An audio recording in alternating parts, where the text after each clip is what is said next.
I think it means this. We'll go a little bit longer, we'll push a little harder, and we'll think a little deeper and a little sharper. It means we're unbreakable.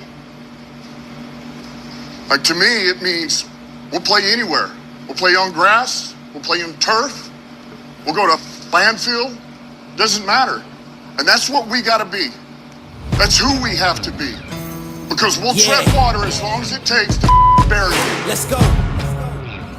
We just gotta go hard. I go the hardest. I bring the pain.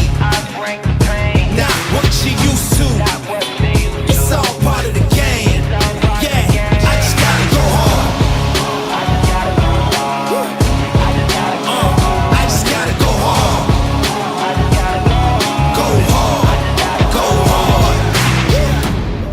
Yeah. Oh yeah, the beast back. Adrenaline pumping through my veins, can't relax. Original, I am not the same as these cats. I sting them if they never ever mind and they beeswax. I don't ever cap, but I'm wearing like 3 hats. Never been a rat, but I know where the cheese at. You'll never get a trophy cause they all here where we at. You better believe that.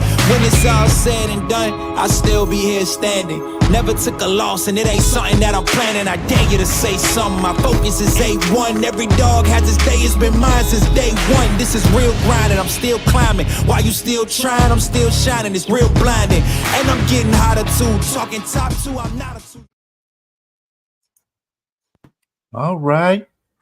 Good evening, everybody. Welcome to Nothing But the Smoke, episode number 2. We're going on a roll here. Yes, sir. And I'm your host, Beastriller the Thriller, with my other host, Uncle Rumble. What's going on, Uncle Rumble? Man, Victory Tuesday. Victory You know what I'm saying? You know, we had to put, it's been a couple days.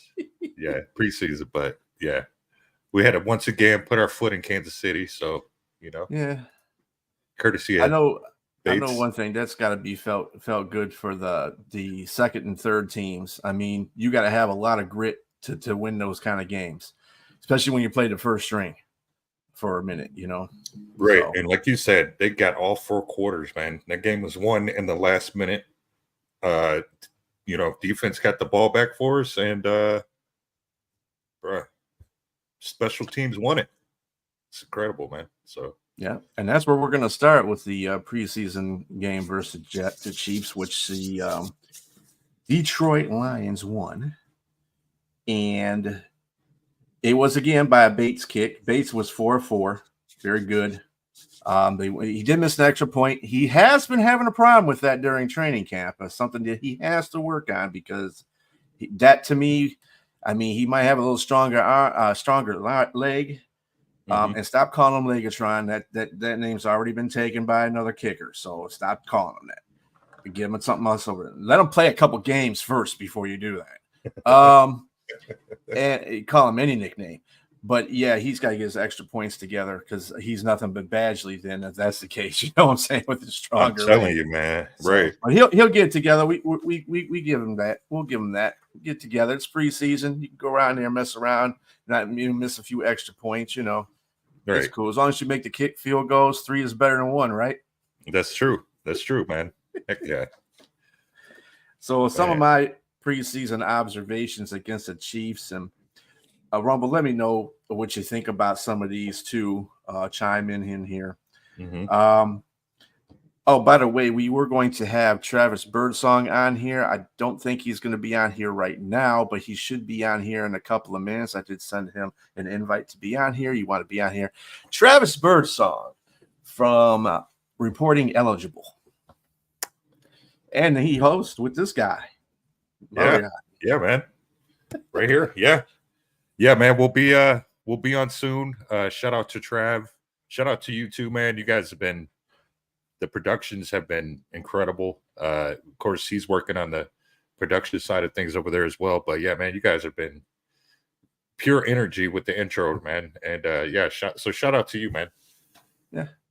Well, just like I said, as time goes on, Uncle Rumble, you're going to be one of the main characters in here, like you should be.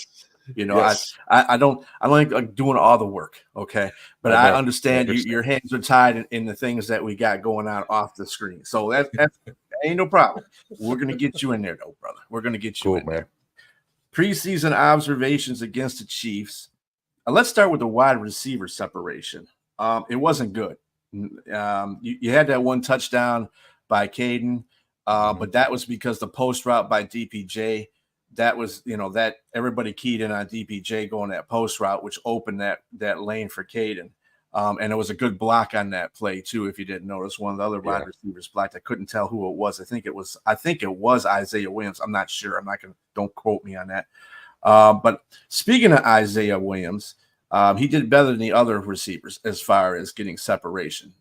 Even though DC just said there was a couple of times that he even couldn't get out of there. But the tight ends and the wide receivers need to get better separation. And as a second and third. And I understand that they were playing the first string defense, but this was going on the whole game. So it wasn't just the first string defense. It was the second and the third for Kansas City as well. So they got to get better at that. And this is the reason why Dan Campbell is concerned about people. I mean, I don't think he's concerned, but he wants somebody to step up in that wide receiver room, get separation all the time, or on at least a consistent basis. Like I said, Isaiah Williams, he's showing his stuff. And I told everybody, look at this kid. This kid is going to be good. He ain't the biggest kid. Don't need to be the biggest kid.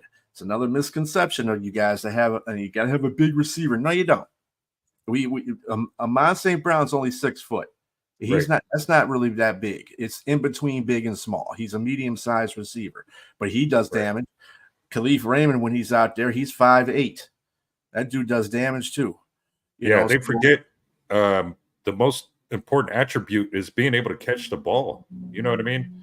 I remember Hooker the game before this threw a pass that was slightly behind the receiver when he got that hit that caused this concussion, but the guy caught the ball. And sometimes that's all you need to be able to do is catch the ball.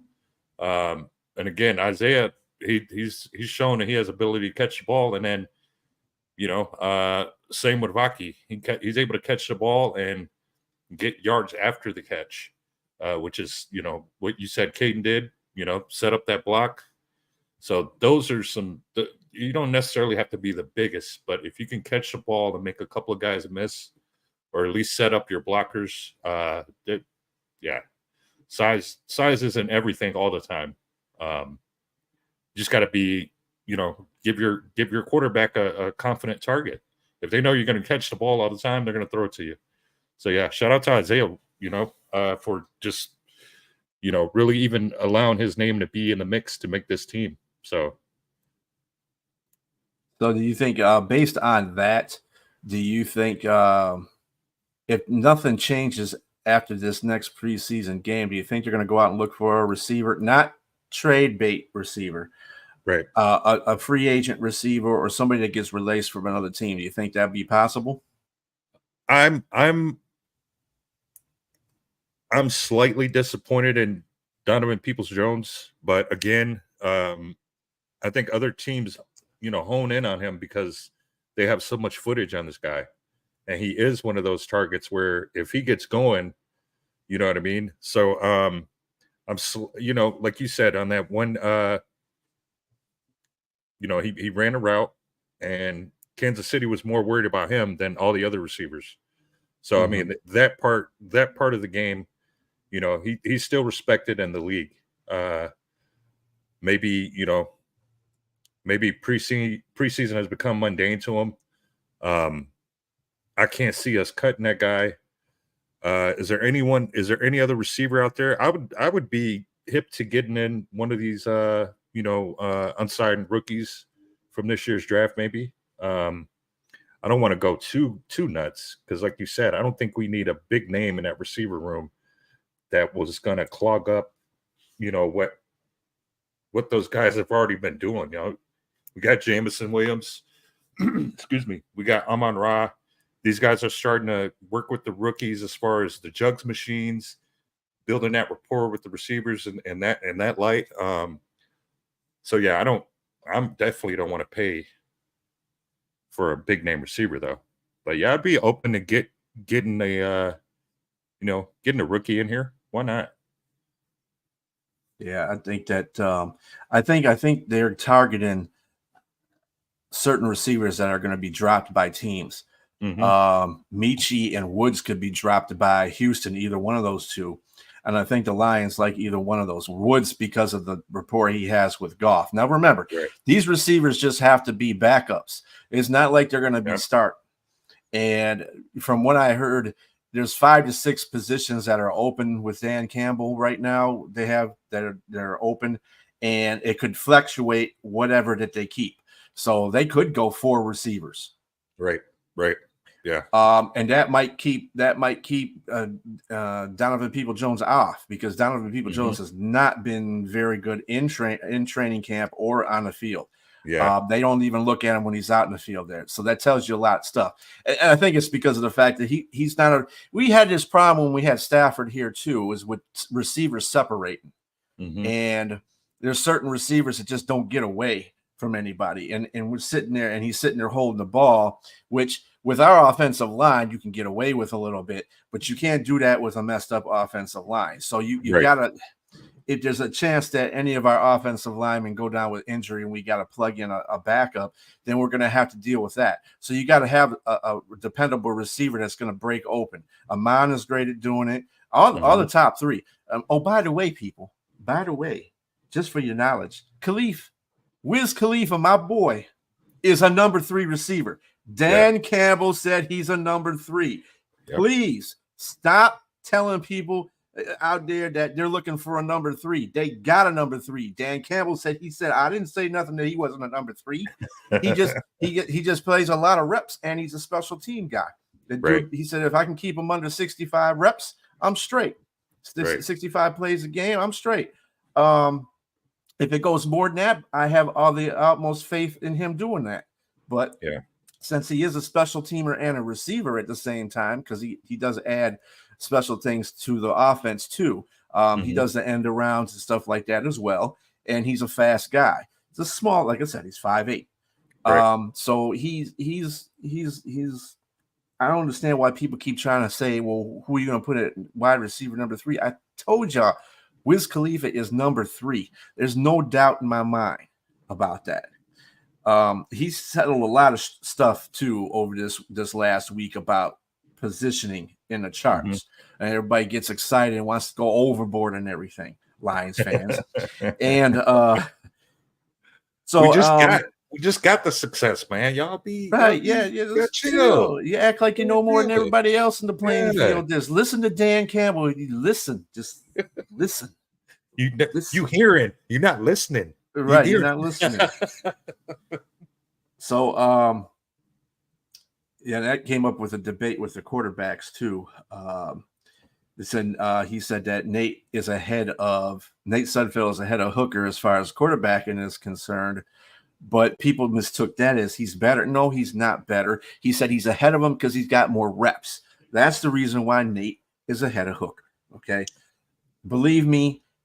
I'm gonna make sure, and the reason why Hooker's not in that position is because he got concussed in the Giants preseason game. That was the thing that hurt him. Dan also said that. So he said once he gets in, he said this next game he's going to be seeing a lot of field time. So I believe Dan wants him to be the number 2. He's setting him up for that success. So stop reading into that too. Nate is not a good player. We all know that. He's not a good quarterback. He's just got more reps. Okay. Box that in for you. Okay.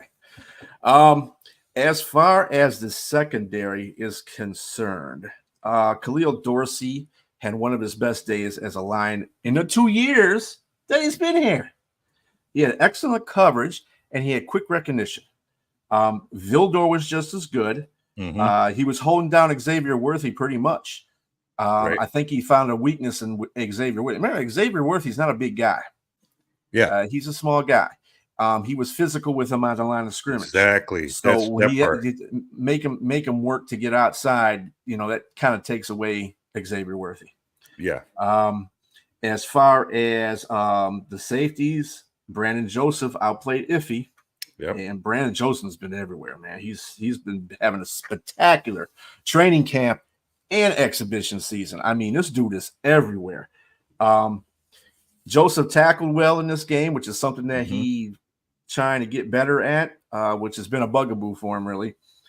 In saying that, if he still looked good when attacking downhill, but he was the one that abandoned coverage help for Robertson on that worthy touchdown, the first touchdown.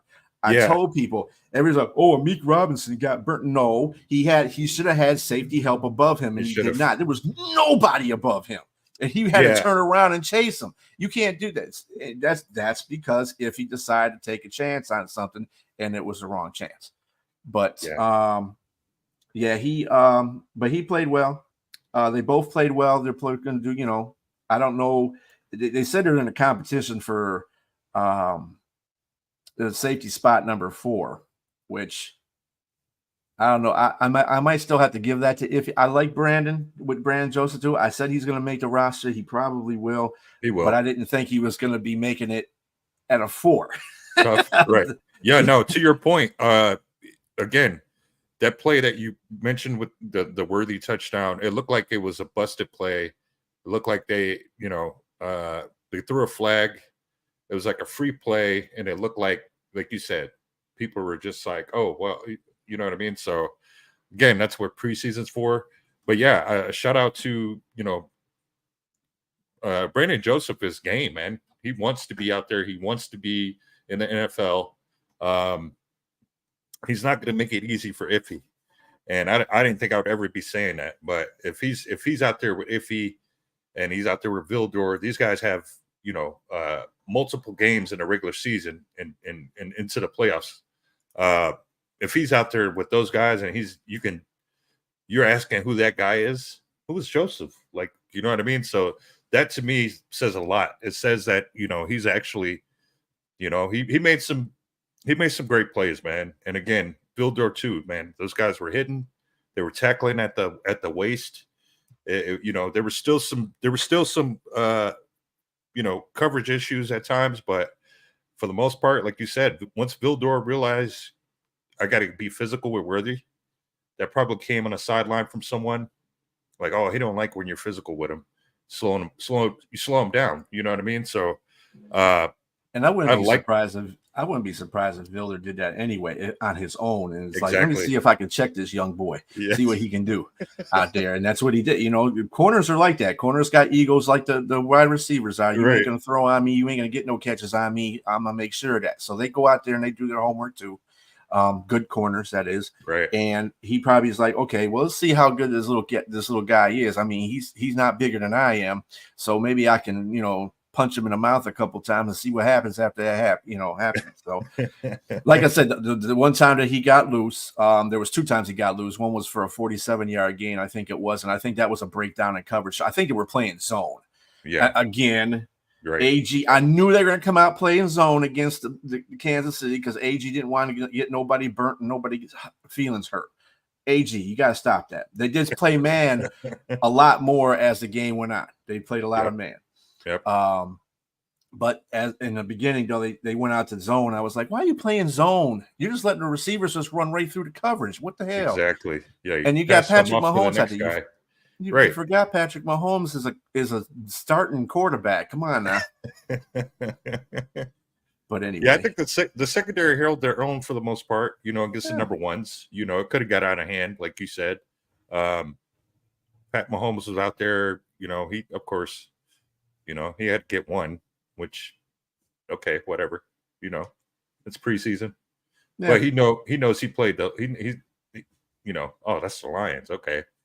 You know what I mean? The one play, like you said, though, against Word, that I could have thrown that touchdown. Well, that was Wentz anyway. Yeah. When he came in after the fumble by Calhoun, which, oh man.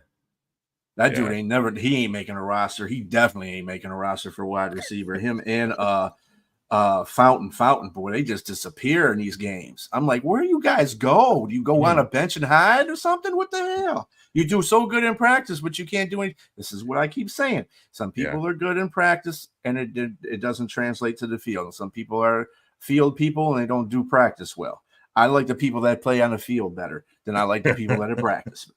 So, yeah, I don't think either of those two win.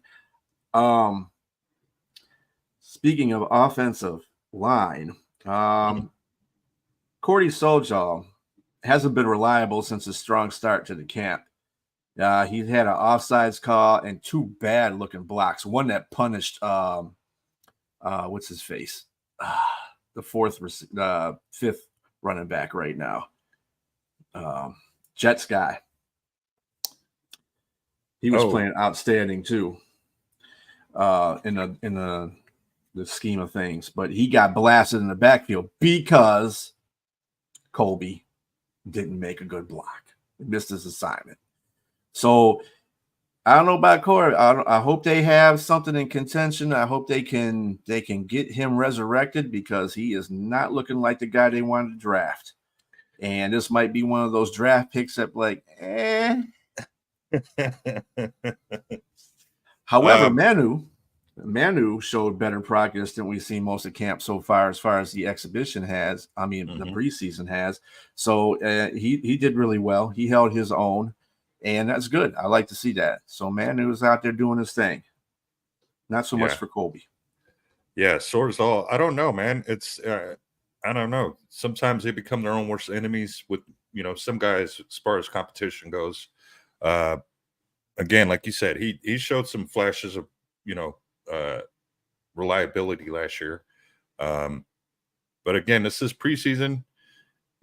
Maybe he's had time to go back and look at the footage. Some of those O linemen did look like they missed assignments, missed their whatever gap they were supposed to be blocking. It just sometimes it looked off.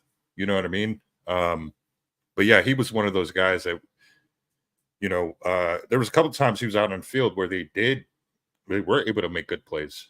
But yeah, you can't have your back getting blown up like that, especially over a mistake as such. Like you're double teaming somebody when you're supposed to be, but yeah, I mean, Manu, a rookie. I like it. I like him going out there and earning his scratch. You know what I mean? Because these guys, they're at the bottom of the food chain. Again, they're coming from these. This is the cream of the crop right here. Like you said, we're playing some of their number ones and some of those O linemen. This is the first bit of action they've seen in the league. So yeah, shout out to Manu. I hope he just grows from this, man. More game reps, preseason or however he gets them. Get some footage, be able to study and really help as far as his hand placement, as far as what to look for in defenses, and get that confidence in the guy to his left or right. So yeah, another guy they had kind of hope for, and he was doing pretty good in training camp, was Kingsley Equiton. And he didn't do nothing. He didn't fare well as a starting center either. Yeah, he was pretty bad. So I don't know.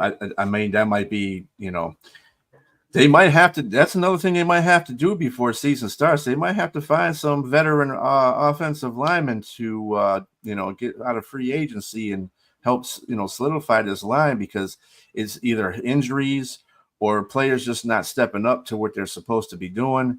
That's, this offensive lines, the number ones are great. Right. But after that, it's shaky. Right. Mahogany's still, in sick IR. So, he should be coming back next week. So hopefully. Yeah. It's and Manu is probably the only bright spot of the ones that they drafted lately. Yeah. And they're going to get the benefit of the doubt, and hopefully they get one of those veterans to kind of, mentor him. I think Colby had the opportunity to have some of those guys mentor him last year, so it's only fitting. And it's just really what do you want to do?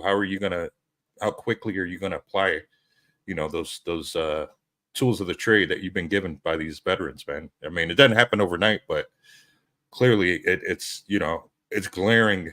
If an O lineman doesn't know who to block out there, like you said, it blew our backup. What if that was, our starter QB? We can't have that. We can't have our, you know what I mean? It's kind of one of those things where it's like, that's a position you certainly can't mess up. Now, if you're running back and you run the wrong route or whatever, okay, whatever. But yeah, those old linemen, they cannot be that egregious as far as their techniques and who they're supposed to be blocking. Because that could have been a turnover. If we're being honest, man, he got blown up. Yeah, and Skipper got banged up in the game. He got taken out. I think somewhere between the second quarter and halftime. I don't know when it was, but he got banged up. So DC said he's fine. He's just a little banged up. There's no big deal. He'll be back practicing. I think he practiced today. I think he got rolled up on or something. Yeah, I think I remember. Yeah, he got rolled up on. But they said he was fine. He's good to go. As far as the obviously, we said Hendon Hooker was fabulous. I thought he earned a QB2 with his consistent play. I mean, even though that's not what DC said, because of reps.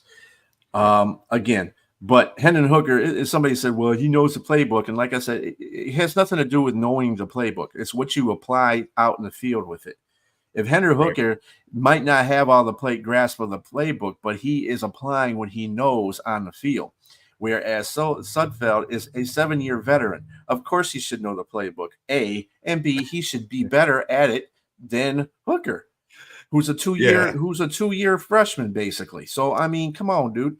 He got held back. But Sudfeld's first game where he held that ball and incurred a sack, that was, to me, was like, come on, dude, like, get rid of the ball. You're out of the pocket.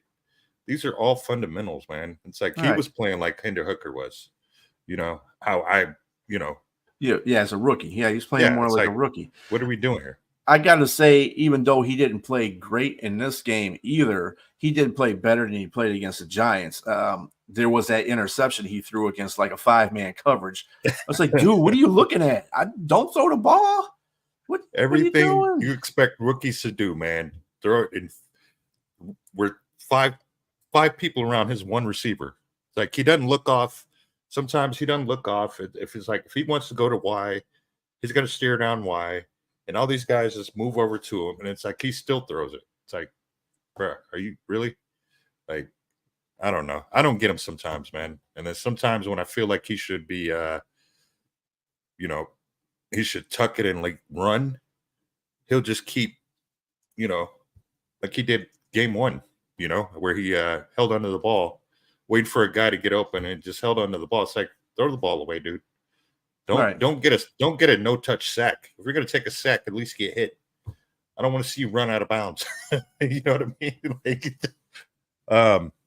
But yeah, I mean, again, I don't foresee him being number 2. Again, when Hooker's out there, the game speed is faster. He's quicker as far as, the decisions he makes with the ball. It's like he has a clock in his head and he goes, all right, I'm going to take off. You know what I mean? We did see Sudfeld do a fake pitch where he ran the ball. It was like you know what I mean? He faked the pitch and then was able to scramble for the first down. Those are things I want to see out of you. You don't have to throw the ball all the time. You don't have to, you know what I mean? Like, yeah, I mean, he did move the chains. Like I say, he did a better job in this game. I don't think he did a great job, but he did a way better job than he did in the first one. So he went from really kind of sucky to a little less sucky. Yeah, he's that's true. But he was pause for a station identification here as we add one of our guys, Travis Birdsong, to the group there. What's going on, Travis? What's going on? Hold on, let me fix my camera. What's going on, y'all? My bad. What's I was up, man? taking care of the kids. Oh, you good, man? Glad you guys had me on. No problem at all. I see I missed the Hendon Hooker. What are you talking about right there? Oh, we're talking about the Nate Sudfeld Hendon Hooker thing Sudfeld. going on. And yeah, Suckfeld. That's the new Cam Sucks a ton. Yeah, no, I don't know. I said it last year. I don't know if you remember. I don't know what this guy has on somebody in the upper office. I'll keep it PG. I don't know you guys' rating on here, what I could say, but I think that he may have had some evidence on somebody because I don't know how he's still on the fucking team at all. I don't know why. He's been shit the whole time we've had him. So, yeah, I'm excited to see him go. I get upset. That's the only thing I get upset about the preseason with. It's just seeing his ass out there looking like a dumbass. So yeah, that guy sucks. Yeah, he's not a very good quarterback, and it's sad because he's a 7-year veteran too, and I don't understand where he's not getting the whole quarterback situation. And Hendon Hooker looks way, he looks like him how he's supposed to be at 7 years. You know what I'm saying? Right. And it's just like they flip scripts. But like I said before, people got carried away about the Dan Campbell press conference today about Nate's ahead of a Hooker. Didn't say because he was better. He just said because he had more reps. That's the only reason why. He said, and after he said it, immediately after he said that, but Hooker is going to be playing like half the game Saturday. So he said, see how they play it. He wants Hooker to be the number 2. Obviously, he's setting them up for success. So, let's go by that. I don't think Dan likes Nate Suckfeld either. So, well, and you gotta think a lot of that's probably PR. And knowing that they're gonna cut him, you don't want to make him look bad. You don't want to throw salt in the wound. He knows he's getting cut. Let's just tell everybody. Let's see if another team wants to grab him. Because if you're sitting there talking shit about a guy you care for genuinely, like they do, if I knew him personally, I'd be like, man, So right. They obviously have that relationship with him. They don't want to tarnish by saying this guy fucking blows. We're about to cut him. Give him a chance. And then in saying that, they still haven't put Fromm in any practices yet. So I don't know whether that means that they're going to be cutting him. You never know. They could keep Sudfeld as the third quarterback. It happened before. It can happen again. Yeah. We were just basically going over the preseason game with the Chiefs. We touched on some points of the players there, kind of like on our defensive side now. Ty Summers, dude played a hell of a game. He was everywhere, both on defense and special teams. He made a couple good tough teams plays. He's still a long shot to make the team, obviously, because they just picked him up late in training camp. So he's got that long shot. But I'm telling you something, man, these linebackers, I think our linebacker room is actually probably the weakest room we got right now. I like the linebackers that we have, in my opinion, are average to a little bit slightly above average linebackers. Okay. There's nobody that's stepping up, as being, I'm the guy or I'm the guy, but I'm really thinking the Lions need to, I don't know what they're going to do with that. Address it, you think? I don't think they're going to address it. They got a great start. They got all their chips on the defensive line and in the secondary. Right. What the hell? Yeah. And they're going to be playing nickel and dime packages most of the time as far as defense comes, because they don't need to do, it's a passing lead. It's a passing lead. That's what you do in Detroit. That's what that's why they got, baby. That's why they got Terrion Arnold and Ennis, because both of them tackle. They make plays coming up and stopping the run. So, I don't see that they need to address the linebacker, but it would be nice to have at least one good linebacker. I think we have 2 decent linebackers. Obviously, an Anzalone, and maybe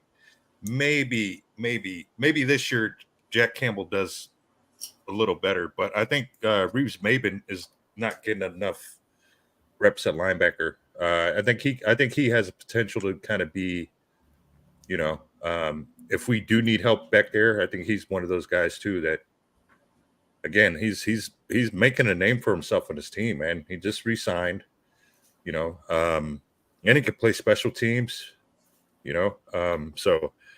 but yeah, I think to your point, I think our secondary is going to be cooking. I think that D line is going to be cooking. Regardless, remember they were trying to put Houston at linebacker, right?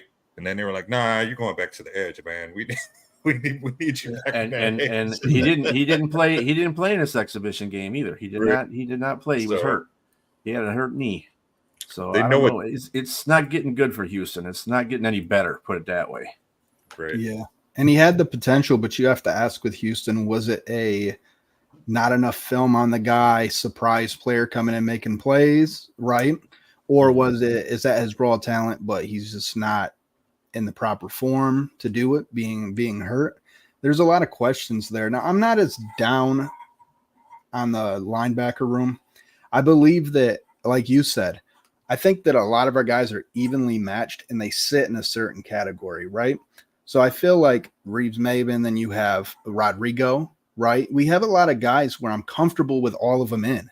So it's good. It's not like the years past where you're like, holy shit, we only got one solid guy. Not as high on Barnes as a lot of people are. He did make the interception, but do I think that that's the reason why we won against the Rams? I mean, technically it was the last defensive play. I think we would have stopped him anyway.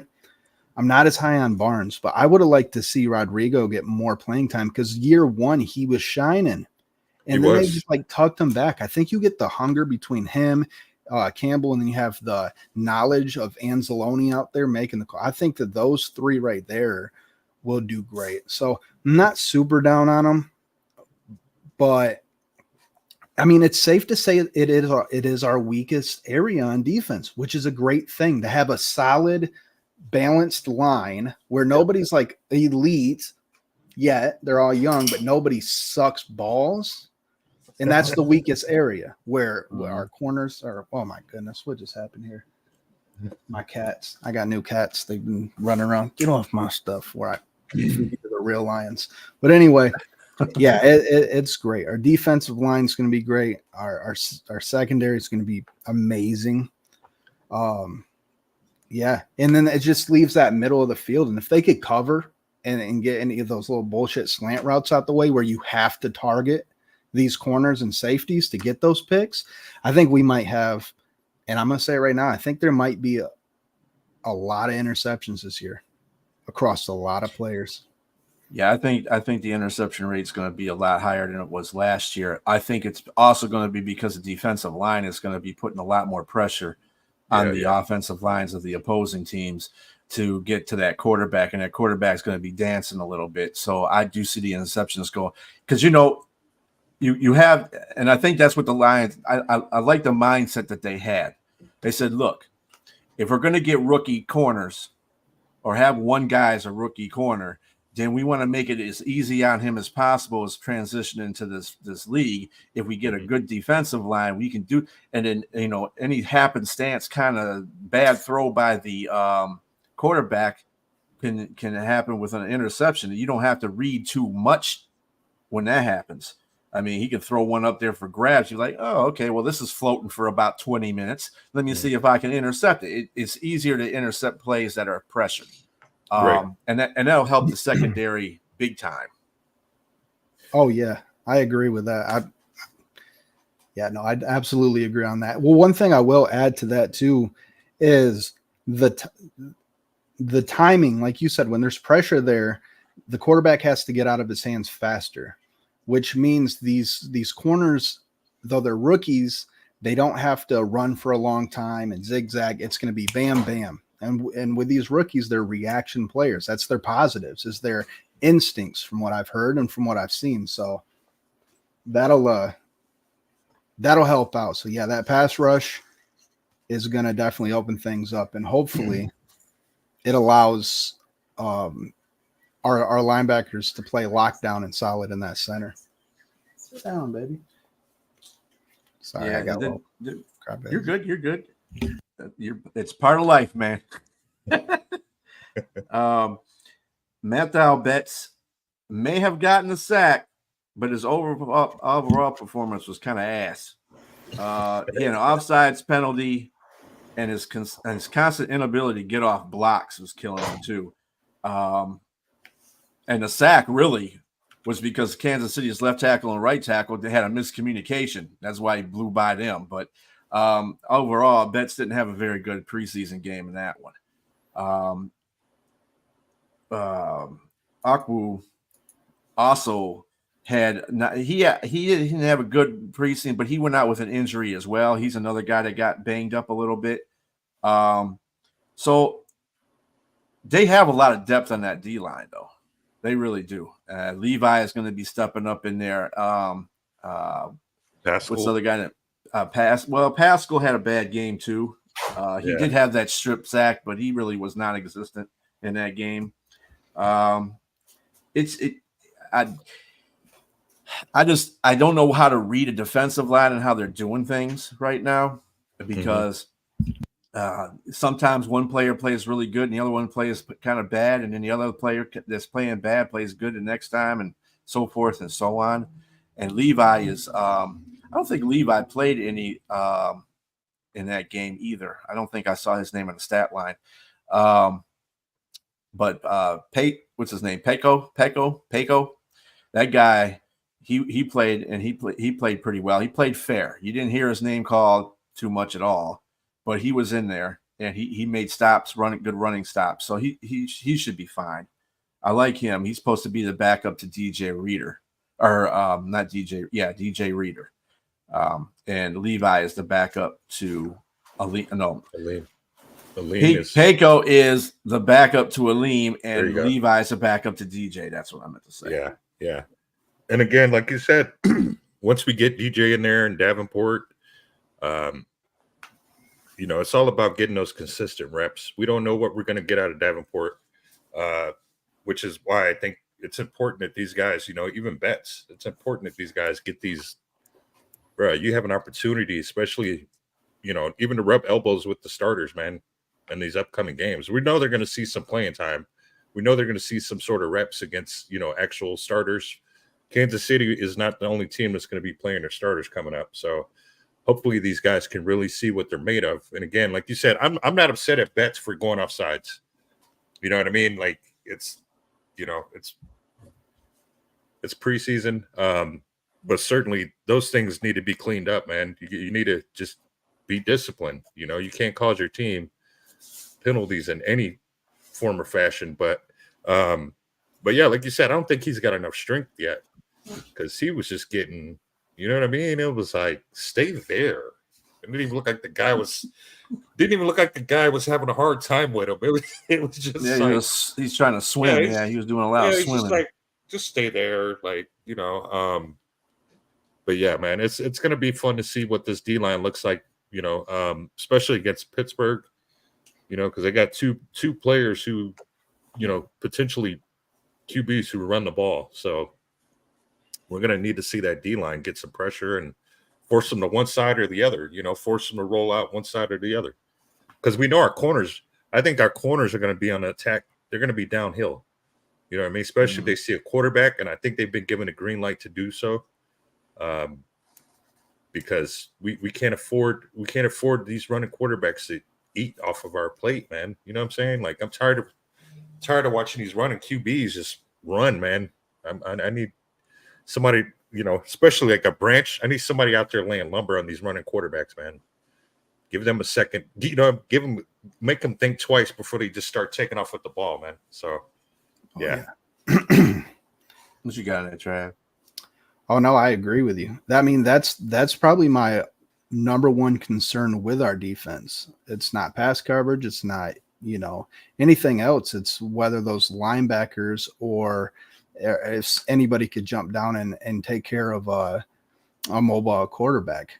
Because if that's the case, I mean, just run, play action, quarterback run, or do what Lamar was doing to us, which is roll out to the right and then say, pick your poison. Are you going to come up on me, or are you going to guard the tight end? And I'm going to either check it over to him for the first down, or I'm going to run. So that the coach is going to have to figure out a way to scheme for that, because that's going to be our soft spot with the way our defense is built. That's going to be the only way you can move the ball on us, in my personal opinion. And then you got, and then on top of that, really, you got the fact that we have two running quarterbacks in our division. Yeah. Jordan and Khalib. We're not worried about Minnesota's quarterback. He ain't gonna be running nowhere. What's a good thing about the Lions starting this season, they're playing pretty state standard running quarterbacks, as in Stafford and Mayfield. Both of them are usually in a pocket kind of quarterbacks. So that's a good thing.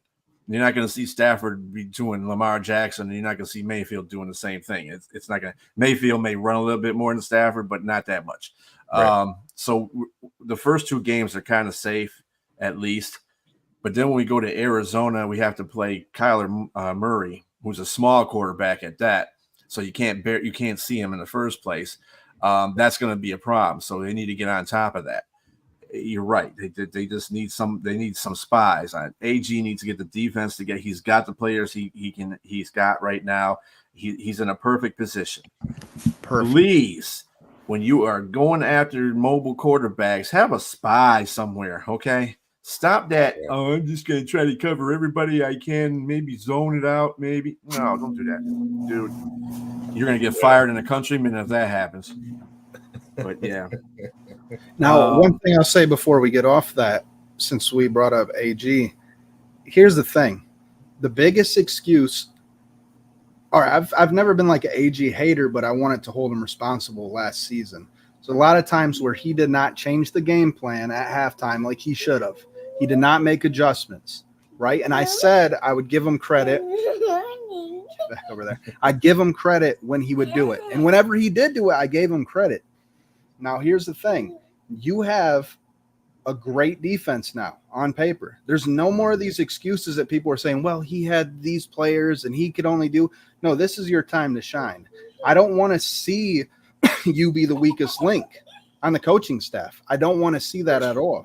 So if he could just call the right plays, if you have to make an adjustment, make the adjustment. Don't be so hard-headed. I hate that quality about somebody where they think they're right 24/7 and then they're too afraid to make a deviation to their original plan if it would better the group.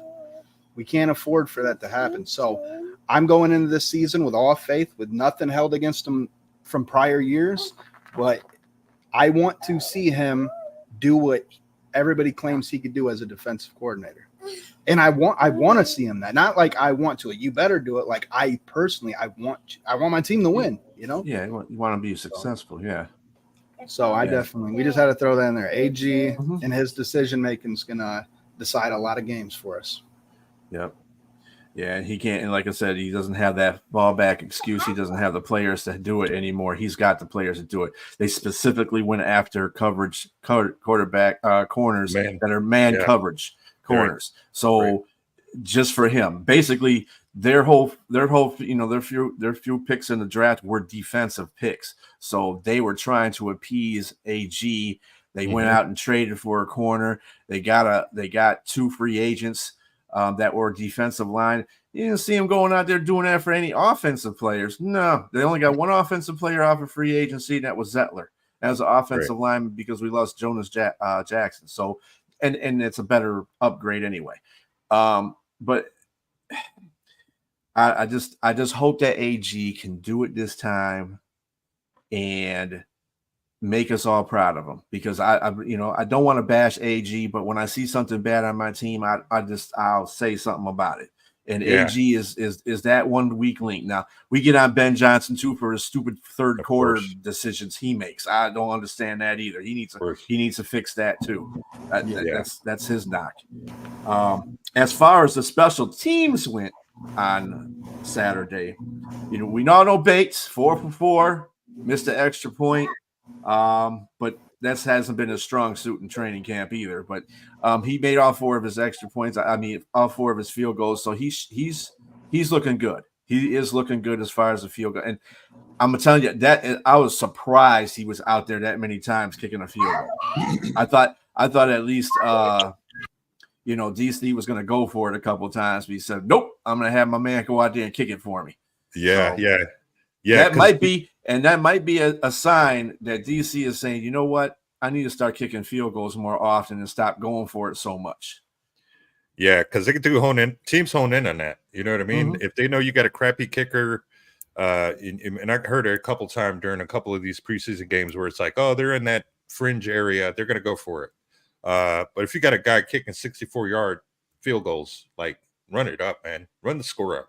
You know what I mean? Even if you're up 7, go up 10. You know what I mean? Don't gamble there, because now they still have to. It's a 2-score game at that point still. So, but yeah, just keep giving Bates, keep getting his confidence up, man. I think he might break the record this year for. I think he might break Tucker's record. You never know. Or Tucker or Tuck. Tucker. Yeah. I'm thinking of Justin Tuck. But yeah. He's got the leg, and again, like you said, it was good to see him kick it outside. You know what I mean? Like, this is outside we're talking about. Like, yeah, it ain't winter where the wind's swirling, but if, I mean, I don't he know did too many well. QBs He kicking did well 65 last. yarders. Right. He did well last year. I mean, last preseason game, kicking that 53 in a rain and gust and wind at the Giant, at Giant Stadium. So, I mean, he's getting better in that area, and that's what I want to see him improve. I know we only got 3 outdoor games this year, but it doesn't make a difference to me. I mean, even if he goes into an enemy territory's dome, you still got to make them kicks, because you're going to have the crowd against you. They're going to be doing all kinds of miss this, go right, wide, left, play left, that kind of stuff. So he's got to be dealing with that. It's an NFL crowd. It's not the UFL crowd. Correct. Special teams in general, though, need some work. Getting off blocks without losing containment seems to be an issue. I know. Probably it's just an adjustment to the rules of the kickoff. That's part of it, and part of them not understanding their lane assignments or not performing their lane assignments, whatever the case may be. But there was at least 3 times that Kansas City ran it back past the 50. And I was like, see, that can't happen. Yeah, you can't give the team field position. No, you cannot. Return game was lacking as well. There's a couple good returns. And then, of course, Calhoun fumbled the ball. We got to stop that fumbling the ball stuff. This is the second preseason week that they've done that. Fair catch. Something. Right. You just do something, or hold on like this. Do a running back hold or something. I don't know what's going on with these kick returners, but I hope that changes.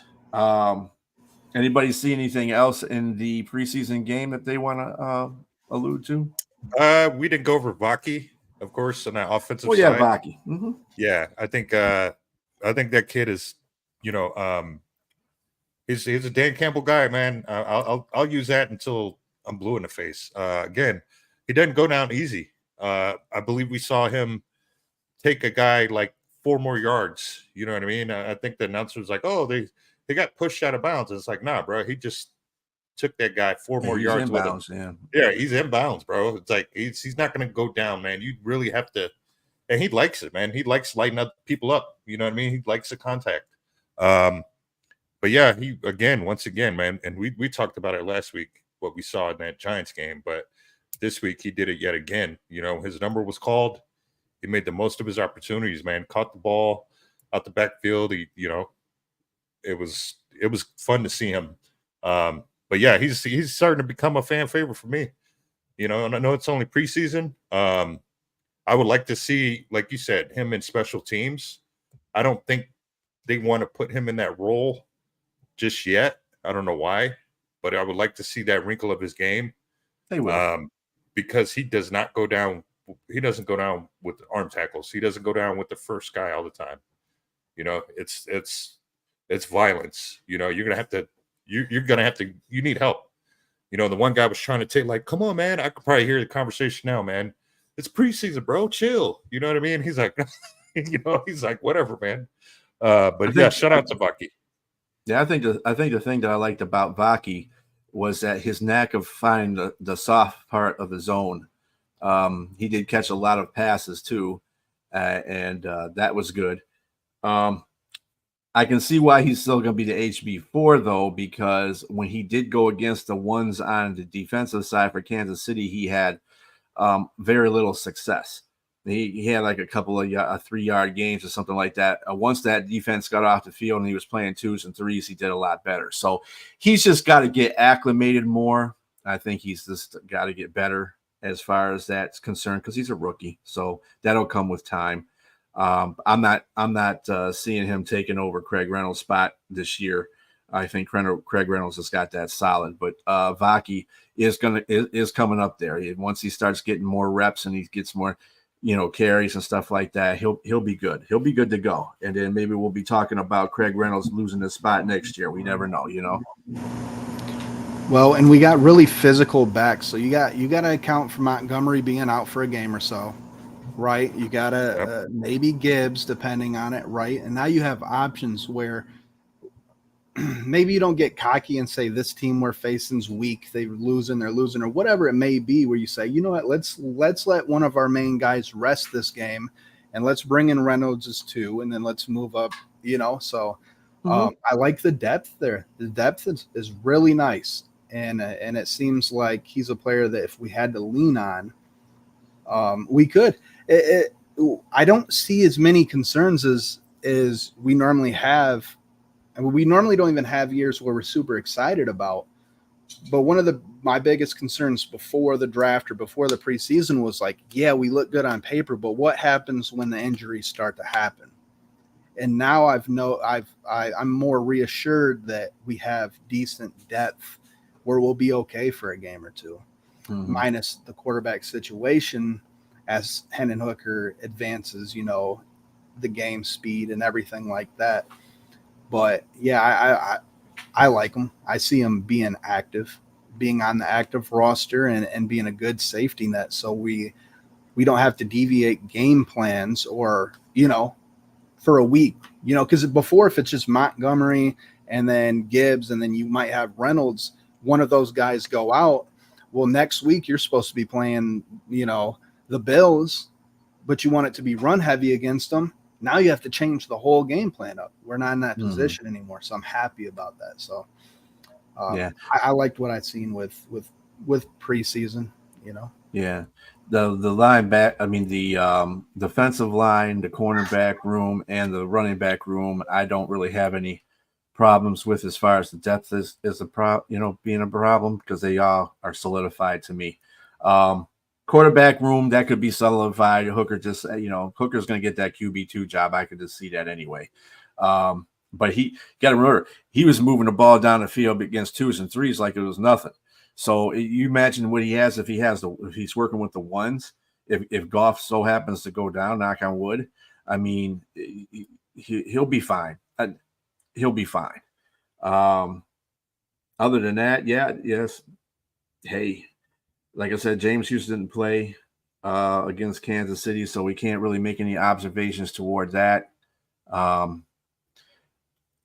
what we do in this next segment is that we know what the good, the bad, and the ugly are all about. The good, I'll go first with the good. The good was the defense. I think the defense played solid. They gave up and they stopped. Hey, number 2 defense stopped the starters from scoring. They got 3 points. I don't consider 3 points anything big. Okay, when you can stop Patrick Mahomes and get 3 points out of that offense, you're doing something. Okay, you got to also remember that at the end of the game, they only gave up 276 yards. That's not bad. Not bad at all. They got 3 sacks. We did throw an interception, but that was the only turnover we had. Did we have fumbles? Oh, we got 3 fumbles, lost 2, 4 fumbles for them, lost 1. So we did pretty well, I think, in that game as far as the defense is concerned. The bad was special teams, like I alluded to before. They need to fix that. And the ugly was Sudfeld with another bad interception. I mean, why are you throwing in 5-guy coverage, man? You got 1 guy in the middle of 5 guys, and he's throwing it to him. What the hell is wrong with y'all? I guess he wanted 5 guys after a game or something. I don't know, man. One of them fresh fries. So who you got, Rumble, as your good, the bad, the ugly? Yeah, my good obviously is going to be I like Hooker again. The offense just seems to move at a different pace when he's out there. He looks much more confident. And again, I've never seen this guy look like he was worried about anything. And then the bad, of course, you kind of spoke on it. We had some issues with the defensive side of the ball, and then, of course, the ugly, Nate Sudfeld. I'm going to go right there with you. Again, a guy's he's played 3 quarters one game and just as many this game. And yeah, he did a little bit better, but again, you've got all this game time reps and you've got all this game, game time reps in the NFL at that. And it's like I don't have any confidence in him. I'm not going to put him into, I'm not going to put him in at any time if I'm Dan Campbell, other than preseason. I think this is his trial period for other teams to go pick him up. I think this is basically his, 90-day probationary period. So, yeah, that's it. Strilla, I'm going to have to agree with you straight down the line. Defense is the good. The bad special teams can't even, secure the ball when you're returning a kickoff or a punt or whatever it may be. In the ugly Sudfeld. I mean, you hit it right on the head. I couldn't agree with you anymore. Really don't have much to add. You got it. All right. That was easy. Yeah, no, that was perfect. When you said it, I'm like, fuck. He's hitting every note I would have hit. Yeah, it's just it'll get better. I think it'll just get better. And you got to remember, it's rookies and people are not used to playing each other, second and threes. So I mean, preseason is what it is. Like I said, I didn't really care if they won or lost that game. It was good for them morally to win the game as far as the second and the thirds are concerned, because they know how to win a game now and against a good team. So that's good for them. For me, I just want to make sure there's no injuries and mistakes that were made the week before are corrected. And again, that didn't happen with the special teams because they still messing up. So yeah. And Nate Sudfeld is Nate Sudfeld. All right. I was more excited about the win because my parlay smacked for $150 bet that it would be over 39.5 points and the Lions would win for $1,275. So I'm more excited about that win. I don't count wins and losses. You want to know parlays and everything like that goes with betting? That's your guy down there, Travis Birdsong. You can hit him up and let him know so he can give you some good advice. I got one going for $8,000 right now as we speak. Damn. For some baseball. Big money grip. Oh man. So we get to the sad injury transaction report. There's really no transactions this cup last week besides Fromm. Enos Rakestraw was questionable with ankle. We know that. Manly Mosley, even though he was questionable with the pectoral, he's still listed as an injury. He's not on IR or anything yet. Terrion Arnold's questionable with the pectoral. Big thing with these damn secondary people. James Houston is questionable with a knee. David Batta, also another one that is questionable on the injury report, even though he has an Achilles injury. So they're just trying to evaluate if he can come back to Dave Batta. Kevin Zettler, of course, is questionable with a shoulder. Sam Laporta questionable with a hamstring. Jahmyr Gibbs is questionable with a hamstring. Dan Skipper, DC says just going to sit out, sit out a couple of games because he has some pain. Other than that, he'll be back in practicing this week. Traquan Smith can be out for a while. Nobody ever mentioned that. He didn't mention that either in his presser, which surprised me. But Traquan Smith is going to be out with a finger. Yeah, I think he broke his finger on one of the plays. So he's going to be out for a significant time. But that probably just killed his chances of making the team. Yeah. And speaking of the presser, Dan Campbell did announce that Jahmyr Gibbs will be practiced on Sunday after the Saturday preseason game, and will be a majority of the injured players will go ahead and practice after Sunday. So you're going to probably have, I think he said Laporta's going to play. Zettler's going to give it a shot. I think DJ Reader, he said, might be out there. He might not be practicing, but he's going to go through the motions. Like I said, Breakstraw will be out there. Terrion Arnold will be out there. Depending on what James Houston's knee situation is, he'll be out there. So, he said everybody will be back before the Rams game. And hopefully as much to 100% as you can say, because you never are 100% once you start the football season. So other than that, let's see. He did also manage that. Khalif Raymond is a number 3 receiver. He specified that. Which I've been telling everybody that for the longest time. Everybody's like, what are we going to do for a number 3 receiver? Dummy, no, number 4. Number 4 receiver is what we're looking for. Not looking for a number 3. We're looking for a 4. Okay. So anyway, yeah, he said because he can go. He doesn't want him to play more than 65 snaps a game. That's just because he's also the kick returner, Right. Punt kick returner. So they want to make sure his snaps are limited so he doesn't get injured, because that's how he got injured last year, because he was doing too much. But he does have the utmost confidence in him going past that point that he can play past 65 snaps. So I think that is good. I think Khalif. I like Khalif. That's Wiz Khalifa to me. So that's my guy. Yeah. That's my guy. Leaf. Wiz Khalifa. Mm-hmm. So yeah. Other than that, he did say that Isaiah Williams was also really good in the slot. He said that's probably where he'll be at if he does make the team. He'll be in a slot position. He can't really play. He doesn't want him playing 1 or 2. He just wants to play a slot. And the grades were given out. The PFF grades were given out. And the highest ranking one was Jamarco Jones, who's a left guard. He got an 86 PFF grade.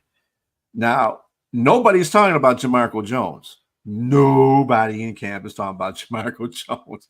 But this dude went out there and played a hell of a game against Kansas City. The lowest guy was Jake Funk. He had a 38.9, which is kind of weird because I thought Jake Funk played pretty well, but PF grades are based on all kinds of tangibles. So you got to look at it like that. On defense, the highest rated guy was Abraham Beauplan. He had a 90.1, and the lowest guy was Malik Jefferson with a 27.1. So there is that. And my observation on 3 good players, I think Hooker did really well. Vildor Robertson did really well. I also liked Brandon Joseph. My 3 bad players were Betts, Swordsdahl, and Jay Calhoun for the fumble, really. But those 3 were my bad players. My good ones were just Hooker and Vildor Robertson and Brandon Joseph. They all did really well to me. Yeah. What you got there?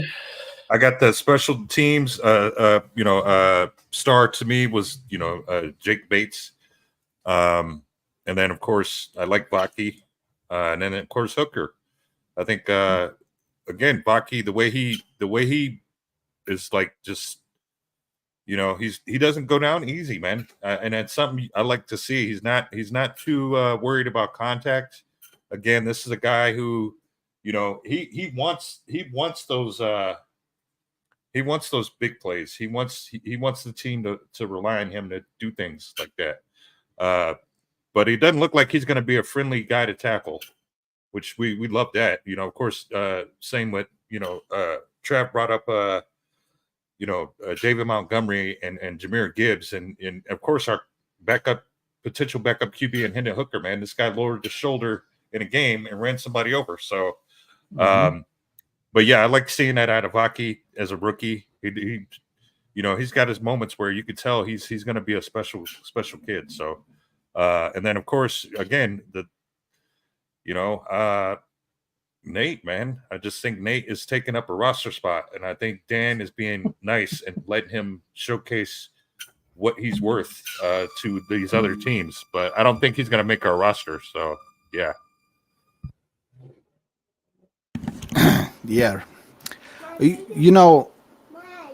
What I would like to see, I guess my stars here, I like to say that Hendon Hooker is showing promise. I like that. Obviously we know my bum right there, which is Sudfeld. But really all I got to say is what I would do if I was Ben Johnson is I would sprinkle in Hendon Hooker with Jared Goff every once in a while, kind of like the Saints would do with Hill. Because there's so many opportunities with him out there. I mean, I would even like to see him get creative because that's what Ben Johnson is a offensive genius. Why wouldn't you put Goff and Hooker out there at the same time, right? With a back. And then you could throw, at that point, you could run flea flickers on either side. You could do so many different things, right? So and you're giving him real game experience. He lost out last year. Sprinkle him in like New Orleans did Hill, in my opinion. I would love to see that. So I'm super excited for Hooker, though. I am. I would trade. I would probably put him in the same category as Vaki. I'd sprinkle Vaki in there just as much as I would sprinkle. And you got a good point. I like that. With Hooker back in the lined up as a running back. Hell, you can spread Jamar Gibbs out there. Vaki can be out there too. This is the reason why I think everybody is really going nuts over the wide receiver position without any kind of knowledge of what can be done with these players that they have. You got Vaki and Jahmyr Gibbs are receivers basically in their own too. And then if you add in Hooker there, that can be the running back or the fake running back guy, those could be possibilities too. It could be two quarterbacks out in the field at the same time. Goff could go out and flip the ball out to Hooker, and he can go run a route or something. You know what I'm saying? You never know. It could be blocking or whatever. I don't think they want to do that with Goff. I don't want the number one quarterback going out there to block. But at the same time, it was funny when he ran a. What did he run last year? He ran a RPO last year. And we were like, wait, no. And then when he made it, it was like, oh, okay. You know what I mean? It was kind of one of those things. But yeah, I could see, like, to your point, to you guys' point, I could see that with Hendon and, I think that would be cool. That's right up Ben Johnson. That sounds like something he would do too. Yeah. I'm a really in agreement with Travis on that, when they should make it more, Ben Johnson has more to work with now, I think, as far as the offense is concerned.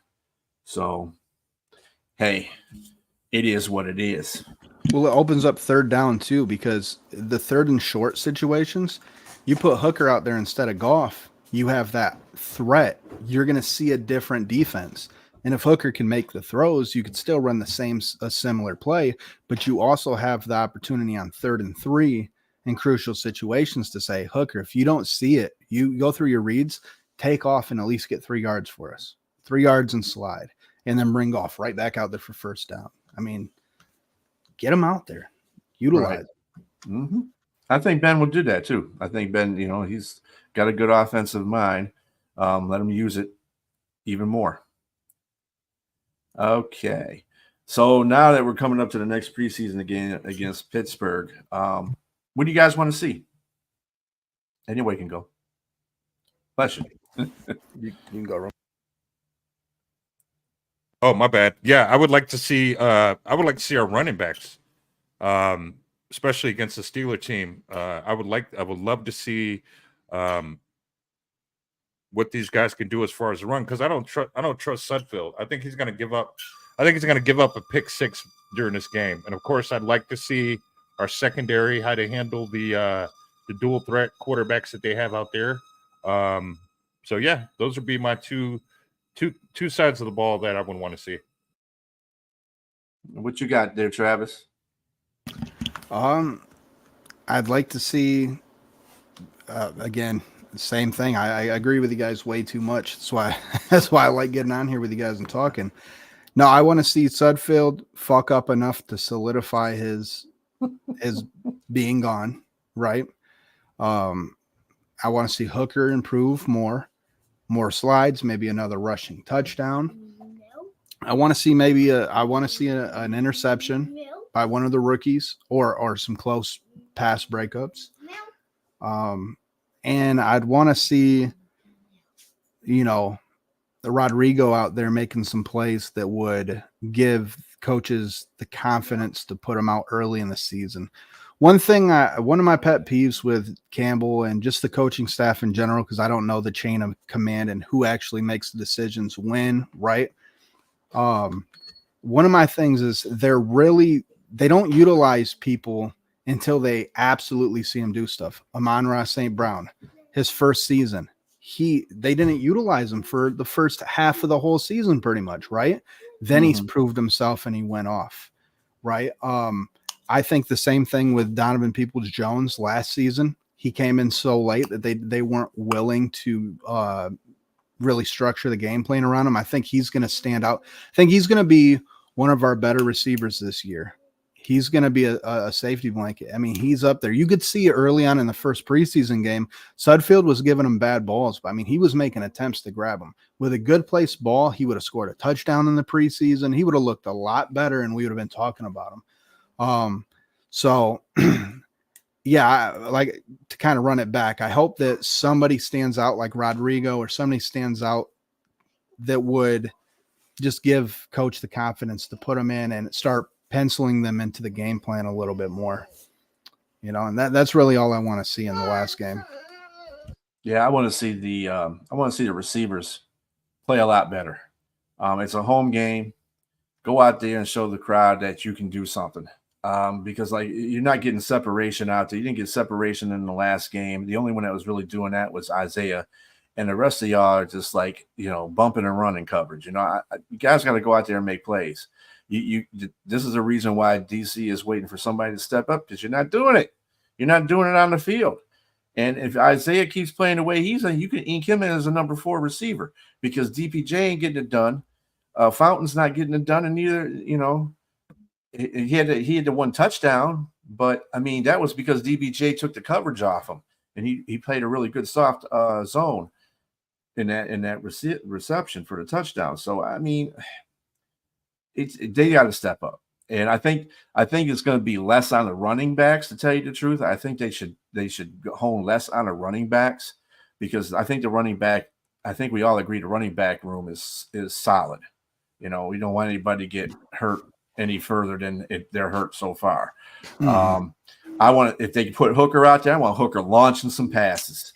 I want him launching, and Sudfeld I don't really care about.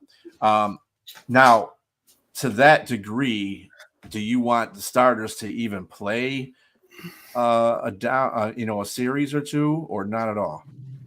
No, yeah. I don't want them playing at all. I want those running backs. Yeah, I want those running backs out there. Give me Vaki. Give me, all those guys. Isaiah Williams. Give me all those guys who we know could be potential. 6 men. If they were in a. I need to see what they look like against this Steelers team. So yeah, I don't rest my starters. I don't want to see anybody getting hurt, man. Especially against the Steelers. Yes and no. Yes and no. I would like to see a hybrid of starters and these guys. I would like to see all of the offensive line out there, right? I'd like to see Hooker as quarterback. I'd like to see J-Mo out there, and then the other receivers that need to step up. J-Mo for the experience, right? To get him ready for week 1. So just the good pass protection that you would see in a normal season game. A quarterback that needs to get out there and get more reps in, and J-Mo. And then that would allow you to see the arm strength on Hooker. Let's send J-Mo out on a couple, just streak, just go out there. I think that's kind of what I'd like to see. Running back wise, we can keep, these younger guys out there, but I'd like to see how they would operate with proper pass protection and all that good stuff, and that's very important. That'll show more accurate, an accurate projection of where they're at. Yeah. But yeah, I would like a hybrid. I think that if you're going to get hurt, you're going to get hurt, whether it's week 1, preseason, or whatever. You're a professional. One more thing I want to kind of go to what you were talking about before.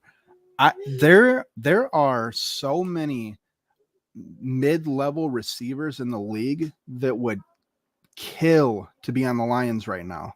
They would murder to be on the Lions right now, because these receivers, and I'm looking at Donovan Peoples-Jones because I think he's better than average. I think he has the potential to be really great. Look at him play in Cleveland. He was a great receiver. Like he had the ability to do what he had to do. I just think so many people would kill to be on our team, because you're in a perfect position to kind of pad your stats with so many people that's drawing double teams or eyeballs. If you're one of these guys, you look at this as an opportunity to be like, all right, the next team I'm on could potentially overpay me because I could look really, really good this season. Right. I could look like a star because I have this opportunity. You see it a lot on defensive lines, right? You see it when you have like a Donald on your team, or you Sue back in the day, or people like that. When you have like or Aiden Hutchinson, when you have a real dominant defensive edge or a pass rusher or something, other guys get open and then their stats go through the roof. And I think we're in the same position with these receivers right now, where these guys are crazy. I understand the frustration from coach to say, none of you guys are stepping up. What the fuck? You guys should, pardon my French, but you guys should be stepping up right now at this great opportunity to, one, potentially win a Super Bowl and be a part of it. And two, if you come up for free agency next season and your stats look great, you're going to get paid more money. I don't see, if you were offering me millions of dollars to go out there and play football, I'm trying hard every down. I'm not looking lazy. I'm doing everything because this is the best opportunity you could potentially be in as a mid-tier wide receiver. Right. You know? Yeah. I got you. I feel the same way about I think if the starters play, I think I would want to have at least my offensive line out there.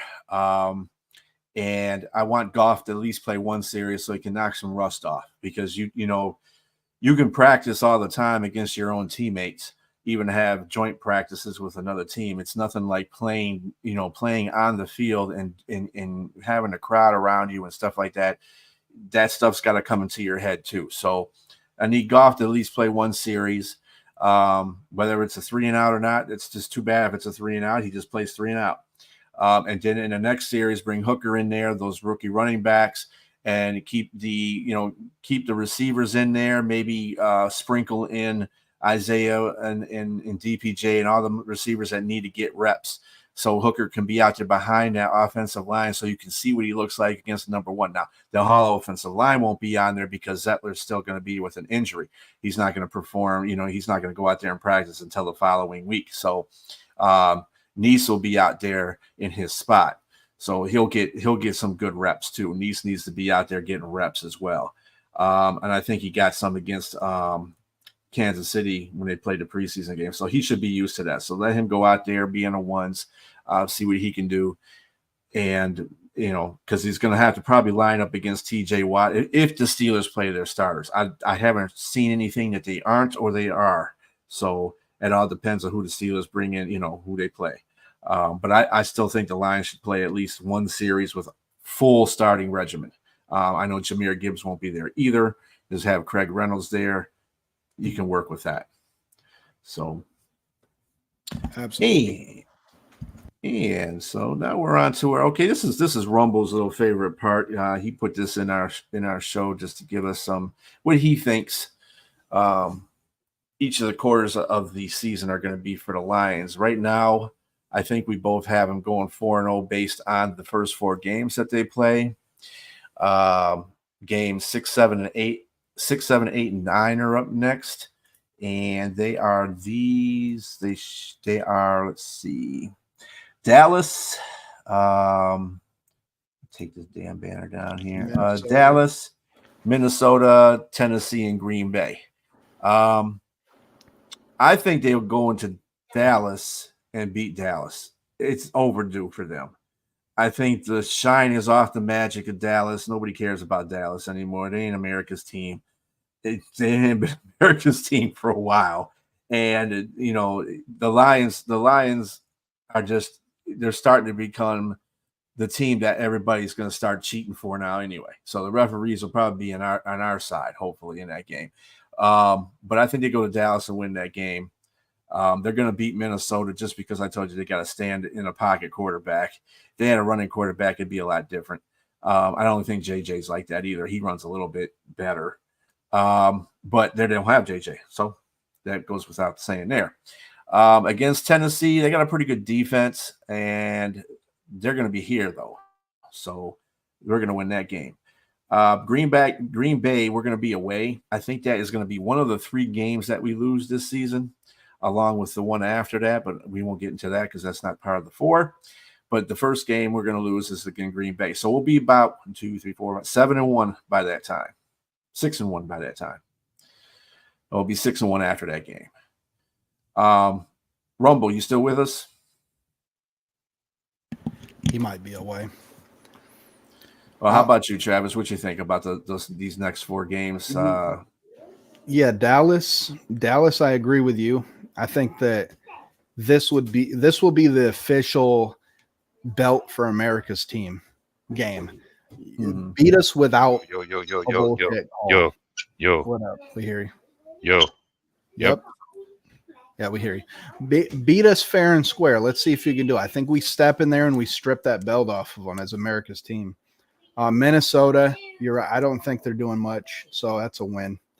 Titans, I think they're too early in their whatever they're in. I don't know what it's called, but whatever they're in, I think they're too early and we'll have that steam.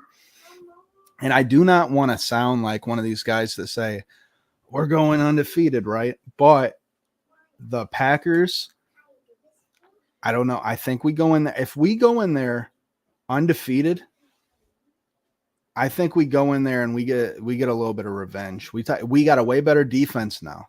I just don't see them keeping up with our offense. I think that at the end of the day, they're not scoring on our defense the way we'll score on their defense. So I'm just saying we're going to win them all. I mean, we're winning up until Green Bay. I'll just say that. But I'll tell you what, that Houston game is going to be fun, ain't it? So your prognosis of the record will be 7-0, right? Correct. Those first, okay, or 8-0 actually. I don't know how the hell yeah. I can't freaking add. Obviously, 8-0. So I got 7-1. You got 8-0. When is our bye week again? I apologize. Oh, bye our week bye is the week's 5th later. one. Mm-hmm. Bye week's in the 5th week. It's early. Uncle Rumble, what you got, buddy? For year 4. He's still. He hit us with a couple yo-yos a second ago. Yeah, I don't know what's going on back there.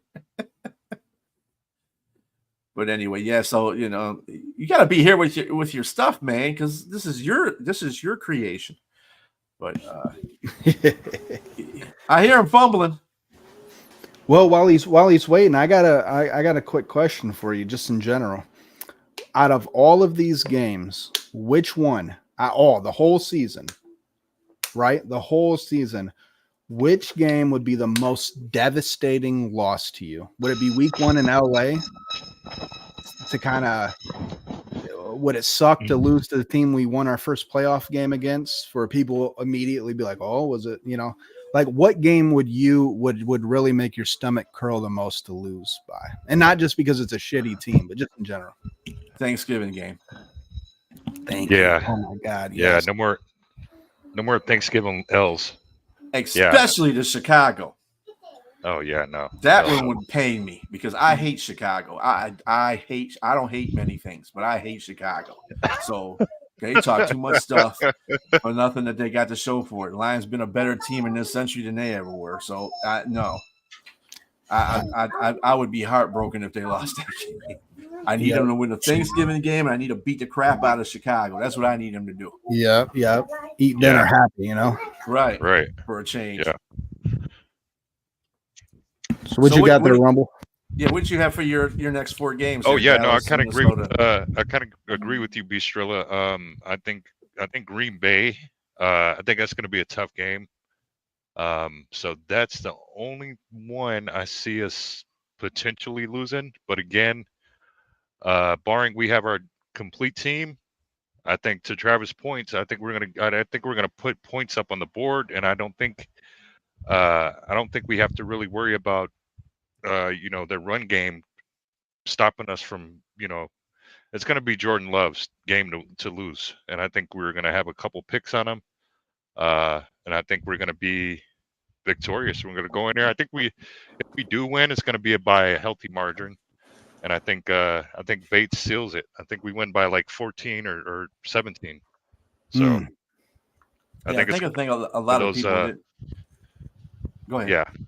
Oh, I think it's going to be one of those games where it's like, yeah, okay, we heard all the talk last year. You guys beat Dallas, but you got to get through us, man. It's okay to beat Dallas. We almost beat Dallas. Had it been for the one call, you know what I mean? But yeah, I think this year we're going to be going to remind the NFL North or NFC North. It's our division this year. So Absolutely. Well, one of my I'm not. Yeah, that's cool. I'll get them with Love here, right?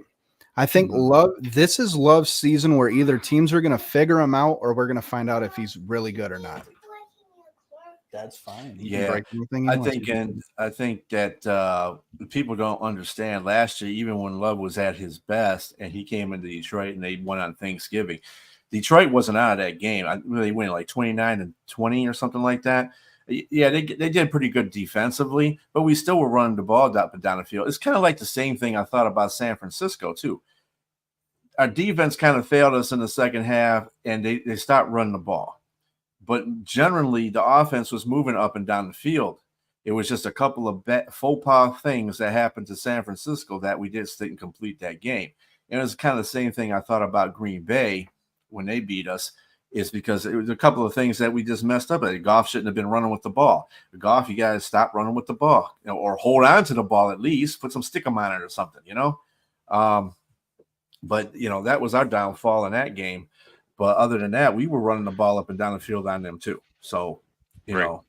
They had a few good defensive spells, and like I said, that fumble that what's his face took back for a touchdown. The guy that's the boyfriend of Biles, Simone Biles, Jonathan. What is his name? Jonathan Banks. Is his name Jonathan Banks? I He think plays for so. Chicago now. But yeah, I think so. I think it might be Banks. Yeah. To your point, I think the secondary is going to be more attacking.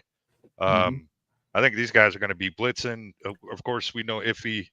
So I think to your point earlier, like you said, we're going to be running 6 DBs probably primarily, and let them figure out who's coming. Dick LeBeau, he ran a defense. Of course, with Troy Polamalu and all them, you didn't know who was coming. You had more guys crowding the line, and I think we're going to get glimpses of that. And I hope Aaron Glenn proves me right, because we cannot give quarterbacks all day to throw. I don't care who you are. We made Brock Purdy look like a freaking rookie of the year candidate, and we've seen his performances in the preseason, and they're lackluster to say the least. Of course, he's Jordan Love is special because he does have a cannon and he can run the ball.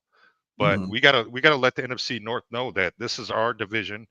We just gotta, those games gotta matter. And of course, like you said, that Thanksgiving game, that should be ours every year, man. It should be a tune-up game, because we're gonna get everybody's best shot this year because of the success we had last year. And we can't be complacent. We can't just be like, oh, okay, well, hey, we made the playoffs, so that's it's like, no. I'm sure Dan Campbell's gonna have these guys humming, to a different beat this year. But yeah, I would like to see Jordan Love struggle against us. So there's no, you know what I mean? Like we did last year's first game when we played him. We went in there and Amon Ra had a Lambeau leap, and of course Goff tried a Lambeau leap, but I would like to see that kind of success, especially against teams in our division, because we know every year, man. Green Bay is what the Bears are to you, Bistrilla. I cannot stand Green Bay. Every year, A-Rod was breaking my heart. Every year, it was something miraculous. It was the Motown miracle, and it was just like, at some point, I would like to just beat the snot out of them, bro. Let LaFleur. I want to see LaFleur in tears. Like I'm trying to everything. I want to see one of them memes with him where he's just like frustrated and throws his headset off, and you know what I mean. I want to see like what he did when they kicked their behind week 4 last year. Yeah, I want to see that, because it's like, he's like, it's Detroit. Yeah, we got them. What do they have? And it's like, no, I want to see that full body of work, man. You know what I'm saying, from this team when we play anybody in our division. I want to see the running backs get off, Goff get off, our receivers get off, special team get off. I want to see that kind of thumping. And we have the potential with this offense to put up 35 plus a game like we did, a couple years back. So that's what I want to see, man. Like now AG, you got to get us the ball. You got to get some turnovers. You got to let these guys get some turnovers, and if they return a couple, so be it, man. That's what we want to see. Don't be in coverage. Not coverage, but zone. I don't want to see zone. No zone this year. You got your man guys, man the F up, and let's play some ball, man. You know what I'm saying? That's right. I have a question. I don't want to deviate, but I kind of want to, if it's okay with you, I kind of want to freestyle some stuff for you guys right now. Just kind of spur of the moment. Go for it. I want to question the Packers record, how we feel about, we should do this for all the teams, but if you wouldn't mind, let's do the Packers for the day. Let's see what we predict their record to be, kind of give us a little thing. What do you guys think? Packers, Eagles, week 1, win or loss? That's a loss. That's a loss. That's a good game. That has potential to be game of the week. I think that's a loss, and I think it's going to be a lot closer. I think it's a loss. I say 7 or under. It's going to be a close game, though. I agree with you guys. What do you think? Week 2 against the Colts. They're at home. They're beating the Colts. The Colts, and they got the running back back. I think that's another loss. I'm gonna put that out there. Yep, I think that's another loss. I'm gonna go win for that week. All right, Titans. You think that's another win in Tennessee? Yeah. What do you think? I think that's their first win. This is going to be their first one. All right, I think that's there. Vikings in Green Bay, so it's a win, right? Oh, they'll win that one. Yeah. All right. I think they're winning as well. LA Rams. That one will be a tough one. You got the Rams at home. Stafford is playing. Stafford usually he plays really good against Green Bay. He might not win, but he plays good against Green Bay. Yeah, he does lose. But he plays good. That's the point. Yeah, he plays good. He plays good. The only thing the only thing that's got me uncertain about how the Rams are going to do this season is their defense, because their defense is young, and they've already lost one of their corners for the season, so that doesn't help them.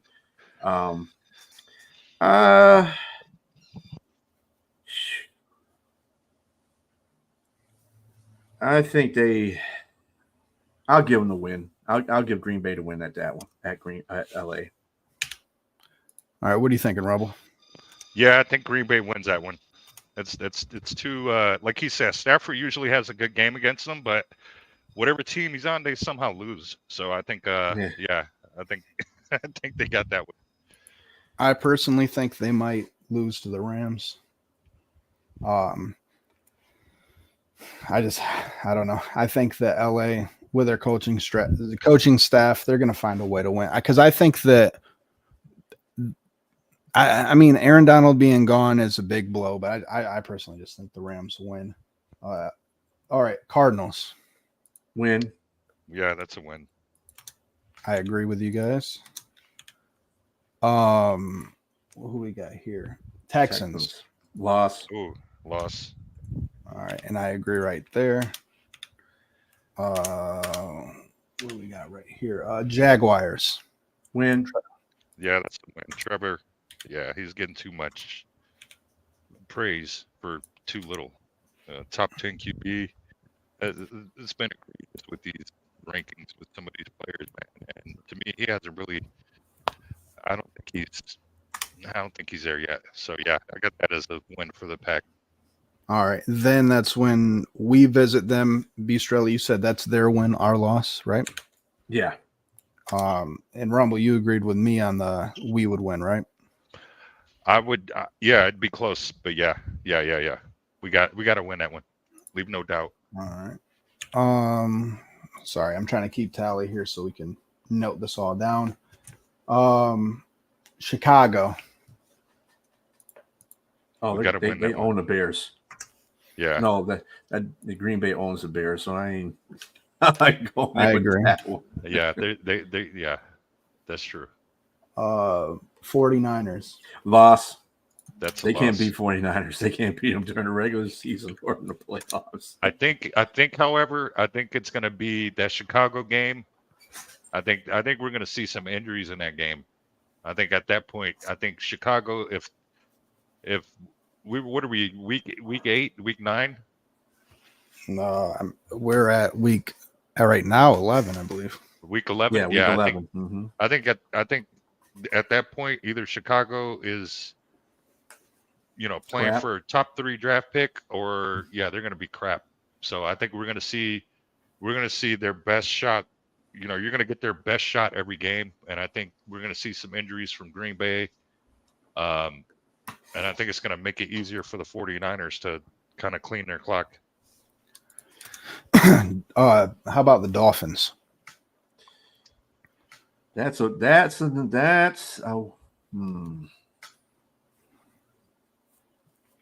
not sold on the Dolphins because they don't win 500 games. They can win. They can beat you up if you're like 3-4 or something like that. But if you're 5-4, you ain't winning that game. I gotta say a win by Green Bay because I don't trust the Dolphins with that. Ooh. What do you think, Rumble? Yeah, I say the Dolphins. I think they Thursday night game too. Yeah, I think Tyreek goes off, man. I think that's going to be a fins up game. I agree. I think that the Dolphins will take that game. In Detroit. Oh, we got that one. Okay. I imagine you're saying the same thing, Rumble. Yeah, that's again. We got to win these division games, man. The division's got to be put on notice for multiple years. So yeah, we get this one. Seattle. Yep. Yeah, I see them winning that one. Green Bay versus Seattle. I'm gonna go Seattle. Okay. I think that's gonna be one of their wins. They kind of. It's not gonna be against us. I'll tell you that much. Tell Rumble he really does hate Green Bay. I do. I'm gonna say it's a win. I'm going to say it's a win because who knows without Pete Carroll how those Seahawks are even going to look. With Pete Carroll, I'd give the Seahawks. The Saints. Ooh, the Saints. Oh, they'll beat them. They're at home too. Yeah, they're going to beat them. The Saints. That's a Monday night. That's a Monday night game. I hate the NFL. They do some dumb stuff for Monday night. In Lambeau? It's in Lambeau? Yeah.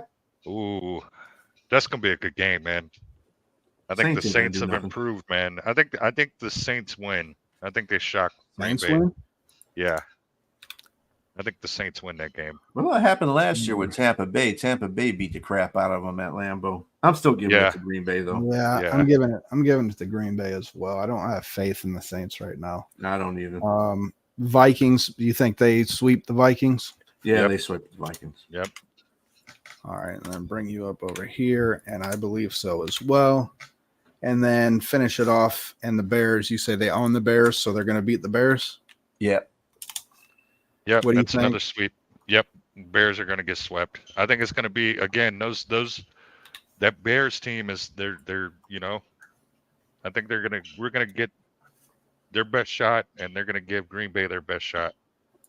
So I think that team's going to be competing, especially with the QB. But hopefully, like I said, man. Hopefully he's a turnover machine. I would love that. So as it sits right here, tallies, Bistrella, you have the Packers sitting at 13-4. Rumble, you have them at 8-9, and I have them at 10-7. Yeah, I think 8-9. I think they 10-7 sounds pretty good. Yeah, 10-7 sounds good, but they could go 13-4. It doesn't make a difference because I got the Lions going 14-3. So Lions are still winning division. Don't make a difference. Sweet. Yeah, so I think I got them right around 8 to 10 wins. So yeah, I got them 8-9. Okay, yeah. So I'll make sure that I save this. See who we're because I want to do the whole. Close. To tell you the truth, Travis, it'd probably be more closer to you what you tallied than what I did or what Rumble did. I think it'll. I'm hoping 10-7. Mm-hmm. I'm hoping that we win the North by at least 2-3 games. If we do that, I'm happy. Yeah, because I see them sweeping those two teams, I see us sweeping the other two teams as well. I'm just worried about Green Bay, man. I think they have more weapons, and I think we're you know, that's where our measuring stick is right now with this team, because LaFleur still thinks the lines are 2016 lines. You know what I'm saying? Like he's still like, there's no way there. You know what I mean? Well, So LaFleur can eat a bag of dicks. I don't care about him. yeah, he can eat. Yeah, yeah. Choke on them. You know what I mean? But yeah, no, And a I'm bag too. yeah, yeah. Sweet. And yeah, we'll pop on here. Let's try this in the next couple days and take care of the Bears, Vikings, and the Lions, and just kind of see where we're at with an official prediction. You know. Yeah, I think like that'd that. be nice. And then what I'll do is I'll place a parlay on. We'll see which one sounds more realistic, right? Once we tally the numbers, we'll do like we did today. If you guys are like, well, it's probably going to be closer to 10-7, then for the Packers, we'll go 10-7 record. Lions will do whatever, 14 and whatever, right? And we'll do that, and we'll place a 4-leg parlay for an exact record, and probably put like $10 on RSL. But if that hits, I mean, that's going to be some big money. That'll probably be like $7-8 grand right there. So be something fun to look forward to. Yeah. Sweet. Yeah, man, that would work. Yeah, I need Goff to recognize. I need Goff to outplay Love. You know what I'm saying? Like I'm tired of hearing like they went from Aaron Rodgers to Love, Jordan Love. Oh, yeah, shut up. Yeah, He's they give good, him way too but much. They give him way too much credit for his young shit. yeah, and then he got And like then a they're already bag. trying to say he's the best quarterback in Yeah. the fucking. I'm like, that's bullshit. Again, I think that certain quarterbacks get figured out. It's going to be by this year, around this year, by like the third year, when quarterbacks, either defensive coordinators figure them out, or you find out like Patrick Mahomes, this guy is the real deal, right? And personally, I'm not that high up on him. I think they'll still win some games with him, but I don't think he's touching Goff at all. I think that he's overrated. Good enough to win. Too overrated to take a crown. Well, I mean, I don't know if he's overrated. I think he did learn under Aaron Rodgers. I think he did learn some things under Aaron Rodgers. So, I mean, Aaron Rodgers learned under Brett Favre. Correct. I mean, it's a progression. So, this will probably be a year that we know what Jordan Love is, though. Right. Sooner than most rookie quarterbacks anyway. He's not a rookie quarterback. He's been sitting behind Aaron Rodgers for a while. So he's not really reduced as a rookie. He's just starting. But usually if he comes out in the shotgun in his first year, his second year, sophomore year, and being a starter is the year that you got to look at, because he's got all that knowledge behind him. If people figure him out, and, you know, it's not like Goff. Goff's seasoned. You know, Goff is a basic quarterback. I'm not trying to do Goff wrong or anything like that. Goff is a great quarterback. He plays within his stature. When he goes outside that stature, you see what happens sometimes. It messes up the game. But once he stays within himself, he puts up good numbers because that's what he does. And you can watch all kinds of film on him. You're not going to be able to do nothing against Goff that Goff isn't going to see. If Goff sees it, he's going to go another way. He's going to take what they give him. Mm-hmm. Jordan Love isn't at that position yet. Jordan Love is just realizing how to read defenses in real-time situations. If they change that shit up on him next year, and they realize where he rolls to, where his passing tendencies happen to be, it's going to be a long season for Jordan Love. If Jordan Love continues to do the same things that he did at the end of last season, then he'll be okay. But sophomore seasons are always the telling ones for, veteran quarterbacks that are just starting for the second time on their team. So we'll see.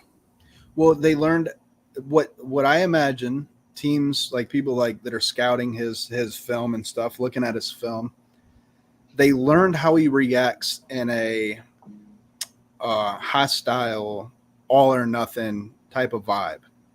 So now you know how he has to play to win, right? You got that out of the way. When they turn everything on, and this is how he has to win. So was his success based off of defense is not accounting for him properly, right? Mhm. You know, during that stretch where they went on that winning run, we'll find it out because obviously original game plan did not work for them. So how is he going to be able to perform in his original game plan, and how fast do they have to switch back into what worked for him? And is that counterable? Does that make sense? I don't know. I'm trying to say it. I hope it makes sense. But yeah, like if they can get them out of their element, which I don't know if he has an element yet, right? Like you said, Jared Goff, you can watch as much film on him as possible. As long as he doesn't step out of his element and he plays as a traditional quarterback, then you're going to go in there and you're going to have hell with him because he's going to succeed. Can Love do the same? I don't know if he can, but we're going to find out, right? We're Right. definitely going to find out this year. I think the thing that you're trying to allude to too is that you got to understand some coaches are just go under the assumption of things. They go to the assumption, oh, Jordan Love is a good quarterback, so we're going to have to game plan around him, not him, but other people on the team, so we can shut that down. And that doesn't, because if they do that, they fail because you're not playing the quarterback. You're playing the people that he's throwing to, or people that are running, or the offensive, like whatever, and that's not good because you're taking the main element out of it. He is the general. That's what quarterbacks are. They're the general in that offense. They have to run it. So if you're not playing a general, then you're losing. So you have to play the general, and I think that's what a lot of offensive coordinators win or lose, or get contracts for coaching gigs or any other offensive coaching gigs or defensive coaching gigs in later years because of that kind of mentality. So it also depends on a defensive coach too. What we can do, what we can't do. If they're a good defensive coach, they're going to find ways to shut that down in a minute. And this is what I hope AG can do to Green Bay, because he did that the first game. And basically what Green Bay did the second game is turn that around on us. So they did the same thing that we did to them in the first game that they did to us on the second game. Right. Exactly. The same thing. They rushed when they had and made Goff make indecisions, just like they made they said they made Jordan Love do it. Same thing. Yeah. And our secondary was giving up some, I don't know who they were trying to guard, but yeah, I think Love got a couple of free plays last year where it was just like the person's wide open. And I think the secondary is going to be much more disciplined this year. I need to be physical. B. Strilla brought up a point earlier with Vildor. Xavier Worthy was running all over him, and then it's like, nah, sometimes you just gotta sit down, sit in your stance and be physical with these guys. You get 5 yards, so that's a divisional opponent. So we know we gotta be extra physical with them. They're not gonna call it the same way because that's what these divisional games matter so much, as far as tiebreaker, all of that. So it's like, we have to treat these divisional games as if they're playoff games. I don't care if it's week 5, 7, 8. These are playoff games because this is where you're going to get those, those NFC rankings matter right here, especially against your division. So we need to attack Love, attack him. I think he's their best player on their team. If I'm being honest, he's their best player on their team. Attack him. Like, don't let him beat you. You beat him, and just stay disciplined, man. Don't late hit him.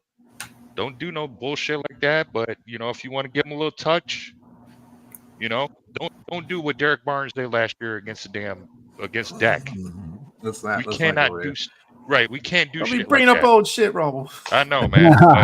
But you got to let him know this is our division, man. So yeah, you got to be rough, gritty. Yeah, all right. You got to let him know, like, nah, bro, that wasn't no fluke last year. Yeah, I agree. My bad to cut you off, but I'm a conspiracy theorist. Now, tell me if you agree with me. I think there's a reason why the Packers are not playing the Jets, and that's because Aaron Rodgers might have his weaknesses. If they played I'm telling you, I just feel like the NFL did not make that matchup and does not want to make that matchup. No matter how good the storyline would be, That's true. Because this young player right here could be figured out earlier before he can have time to develop. You know, it could stunt his growth in the NFL.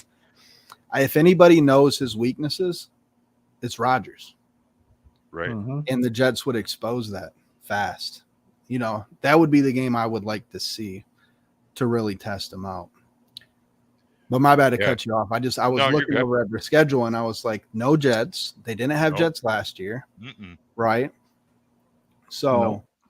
it's one of those things. It's one of those things where I feel like until he plays, until either we see that they're consistently getting him out of his element, or that he plays the Jets. I mean, we might not know, but I hope. I mean, the same could be said if Green Bay plays the Jets on Aaron Rodgers. I mean, there's a lot of hype around Aaron Rodgers. Yes, he's won 2 MVPs, but he's only got 1 Super Bowl to show for it, and he's had good teams. Now, see, he's Right. a player that's had good teams, Very good and teams. and Very- he messed up like that San Francisco. You know, when he had San Francisco in the cold at Lambeau Field, and they lost that game. Everybody was healthy. He had Devontae Adams in that game. He had a healthy Aaron Jones in that game. Yeah. Dylan, I think Dylan was a rookie that year, and they had a great offensive line. So why did you have as much trouble as you have with San Francisco? And I mean, everybody says, well, Jimmy G played better. I said it wasn't about him playing against Aaron Rodgers. He didn't play very good either. They got their win on a special teams play, but this game, Aaron Rodgers went down the field the first time and got a touchdown, and then after that, it was. I was like, "What the First hell drive. happened? Yeah. What happened? Yeah. What happened to all that? All of a sudden, MVP Rodgers can't do nothing no more, huh? Okay, well, that's how good your MVP is." So, yeah, I'm not a big Aaron Rodgers fan. I call him Ass Rod. I don't like him at all. I think he is just a tad bit overrated. No matter what you got to remember something. He played in a weak division. Yeah. Regardless of what anybody says, the NFC North it was a weak division before the Lions got better. Everybody got a little bit better. So he played in a weak division where he was destroying every team in it. Basically, he owned Chicago. He half owned us. And the only one that came close to anything in our division was Minnesota. So, I just didn't buy the Aaron Rodgers thing. I thought Stafford was a better quarterback. I thought if you put Stafford on Green Bay, they'd probably have another couple Super Bowls. But that's my opinion. Anyway, I'm not a big Aaron Rodgers fan. No, I agree. Yeah, with you. Me too, man. He's padded. They called our quarterback Pat Stafford. He's right up there with him, man. You again, he started that whole trend where they were throwing 50, 60 times a game. He did have a decent run game, and to your point, Bistro, he had some great teams, man. Even the defensive side of the ball. Mm-hmm. So he was able to just destroy that weak ass division, and we were in that weak ass division at the time. I think we went through 3 or 4 coaches while he was during his tenure at Green Bay, and I think he went through 1 or 2, Mike McCarthy and LaFleur. Yeah. He's had LaFleur most of his career. Right. So it's thing. He didn't have to endure those different philosophies. Stafford had we had Jim Schwartz and we had Caldwell, and he had some coaches. He had Matt Patricia. It's like they all had their different philosophies. Whereas Aaron Rodgers was like, "We're a pass first team. We're gonna put the ball in your hands." He's like, "Okay, well, give me your wide receiver that knows every route. Give me your wide receiver that can play X, Y, Z." So he had those. Bro, those were, man. Come on, man. Let's be honest, bro. 6 wins in your division, bro. If you can't win 5 more games, if you cannot win 5 more games, come on, bro. What are we talking about here? And the thing about it too, I believe the teams that he had recently were better than the Super Bowl team he had. So as far as defensively and offensively, I think they had the better offensive line. I think they had the better running backs. So I can't figure that whole situation out. I'm stumped too, man. I'm kind of right there. I'm stumped too, man. So I mean, I do look at things for the Jets to be a better team this year, and I think they'll win the division as long as Aaron Rodgers is not an ass quarterback. That's not what I'm saying. I just think he's overrated for what he does. He's still a capable quarterback, and he will kick your ass if you're not paying attention to shit. You know what I'm saying? Right. Aaron Rodgers will get your ass. I'm not saying that at all. But he's going to do something for the Jets. As long as he can stay healthy with the Jets, I see the Jets winning that division. Because I don't think there's a quarter. I mean, Josh Allen is good, but Buffalo lost so much stuff in the offseason. Oh man, they were. Yeah, I'm surprised they didn't get at least one Super Bowl with their team. Again, your point, Bishop, you're talking about a mirror image of Aaron Rodgers in Green Bay with Buffalo. That's what Buffalo was, man. They had some they had some weapons out in Buffalo, and he should have gotten at least one. But then you're talking about Tom Brady. Brady wasn't gonna let that happen. Freaking Pat Mahomes wasn't gonna let that happen. Yeah. So it's kind of one of those things where it's like, it's tough, man. It's tough with Buffalo, but again, Aaron Rodgers is up there now, so it's like I don't see a team beating them if Aaron Rodgers is on his game, and I'm glad he's over there. You know what I'm saying? I'm glad he's over there. Good riddance. Yeah. But yeah, I think the NFC wins this year's Super Bowl, and I'm hoping it's us. I think if we were playing the Chiefs again this year in the regular season, I think we'd beat them. You know what I mean? I think we play a little closer to the chest when we play them, and that's just because that's the measuring stick all teams are measured on right now because they are the defending Super Bowl champs. Let's be honest. And Pat Mahomes is that dude. So I think anytime you're able to, even a preseason game against a team like that, man, you're doing something, especially on the road again. Yeah, man, I'm ready. I'm ready. I don't think the teams are ready for what they're going to see this year as far as the secondary or this offense. Like, I believe we're going to have some special moments this year. Some milestones. I think Goff is going to, I think he might light the league up. I think by week 8, we might be talking about him being a potential MVP favorite. I think he can even get his interceptions down even more. I think he can be down in like 4 or 5. I don't foresee him throwing many picks this year.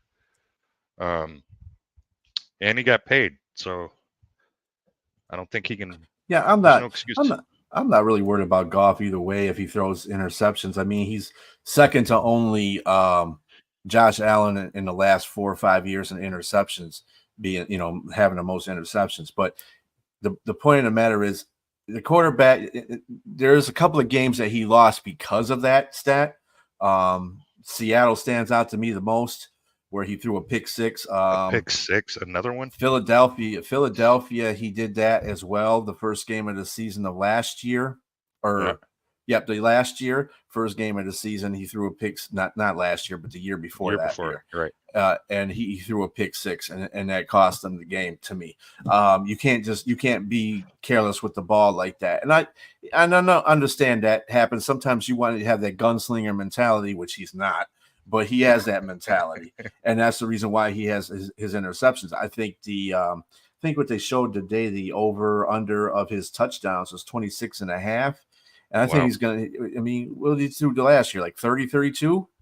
32 touchdowns last season. So, I mean, I'm going by that. I think he'll have the same amount, if not more. Yeah. I mean, I know they're going to try to run the ball a little bit more. But I also think they're going to get those running backs more involved in the passing game because I really do think they're only going to keep 4 receivers. I just think they're just going to keep 4 receivers because they know they got weapons in the running back core that can catch the ball in the backfield. The hell you need more receivers for when you got that going on. So if a receiver goes down, they're going to have to go on the free agent market to get one. That's the simple fact to it. And they know this. They got the money to do it. They're not that's the reason why they're not spending any money. I see where they're going with this. As far as how they spend the cap money and stuff like that, I see if there's a major injury, they have the money to go out and get somebody that can be the Band-Aid until that person comes back. Right. So I'm not worried about this season as far as injuries are concerned, as long as it's not 4 or 5 or 6 injuries that are happening on the main injuries. You know what I'm saying? I can almost almost guarantee there's probably going to be an injury in the secondary, but I know they have that covered because they got so many secondary people. They're going to probably keep 6 corners and four safeties, so that's going to cover anything. The defensive line, I'm not worried about injuries happening to, because and even the linebackers, because they're not going to be using that many linebackers anyway when it comes to game time. So I'm not worried about that room. The receiver room is the only one I'm really worried about. And maybe the offensive line, if they don't get a couple guys off of free agency, if they need them. So I think the Lions are in good shape. I think that they have a plan. They're sticking to their plan. They're not going for the okey doke, getting a house, even though me and you as fans would probably want Reddick player or a Judon player, which you can't get no more because he went to Atlanta. But we got some guys. We trust in. I mean, as in general, as being a fan sitting on the sideline saying, "Hey, maybe you should get this guy because we're having problems with getting to the quarterback." Right. But if Brad Holmes and Dan Campbell see that that's not an issue, then because they see a lot far more than what we're seeing outside. Okay, or they go to their practice. They're at practices every day. We're not. They're on the sidelines looking at specific players every game day. There's a whole bunch of people on the sideline looking at specific players every game day, so they know what they have. And when there's a problem, that's when Dan Campbell, because he's transparent, he will say something like the receivers need to step up. Y'all need to step up and do something, or else we're going to have 4 receivers and fuck all the rest of y'all. Y'all can go somewhere else. So, they don't have no problem letting people go. They do not have a problem. They don't like it, right? But they don't have a problem with it. Right. If you don't want to play, kill your ass. If you hurt and you get hurt so many times, I think the only case that I don't see that with is with Mosley, but we'll see after this year. If he comes back and he plays up to his height this year, then I'll be allowable for that situation. But I still don't think you should sign him again. I just don't. He's just too injury prone. There's no sense of that. And by that time, Enos will be up to par. Arnold will be up to par. This is what I like about how they drafted and what they did in the offseason. They got depth because they knew some of these players are going to leave. They didn't have, they knew Carlton Davis is old in the tooth, long in the tooth.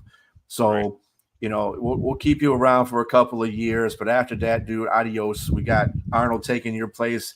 Rakestraw will probably be there. Amik will probably be there. You still got Brian Branch in the backfield, so you still got your cornerback room set up. So, but anyway, do you have any last words of wisdom there, Mr. Rumble? No, man. Great show. Thanks, Trav, for gracing us with your presence. But again, like I said, man, great intro. And I look forward to doing this again, man. Yeah, we'll have some special guests hopefully next week as well. So stay tuned and in tune for Nothing But the Smoke. Thank you again, Travis Birdsong, for reporting on reporting eligible. And we will talk to you again, chat after the next preseason game next Tuesday at 8 p.m. EST, which is Eastern Standard Time. That is 5 o'clock Pacific Time. So for me and Rumble, have yourselves a good evening, and we'll talk to you later. Peace out.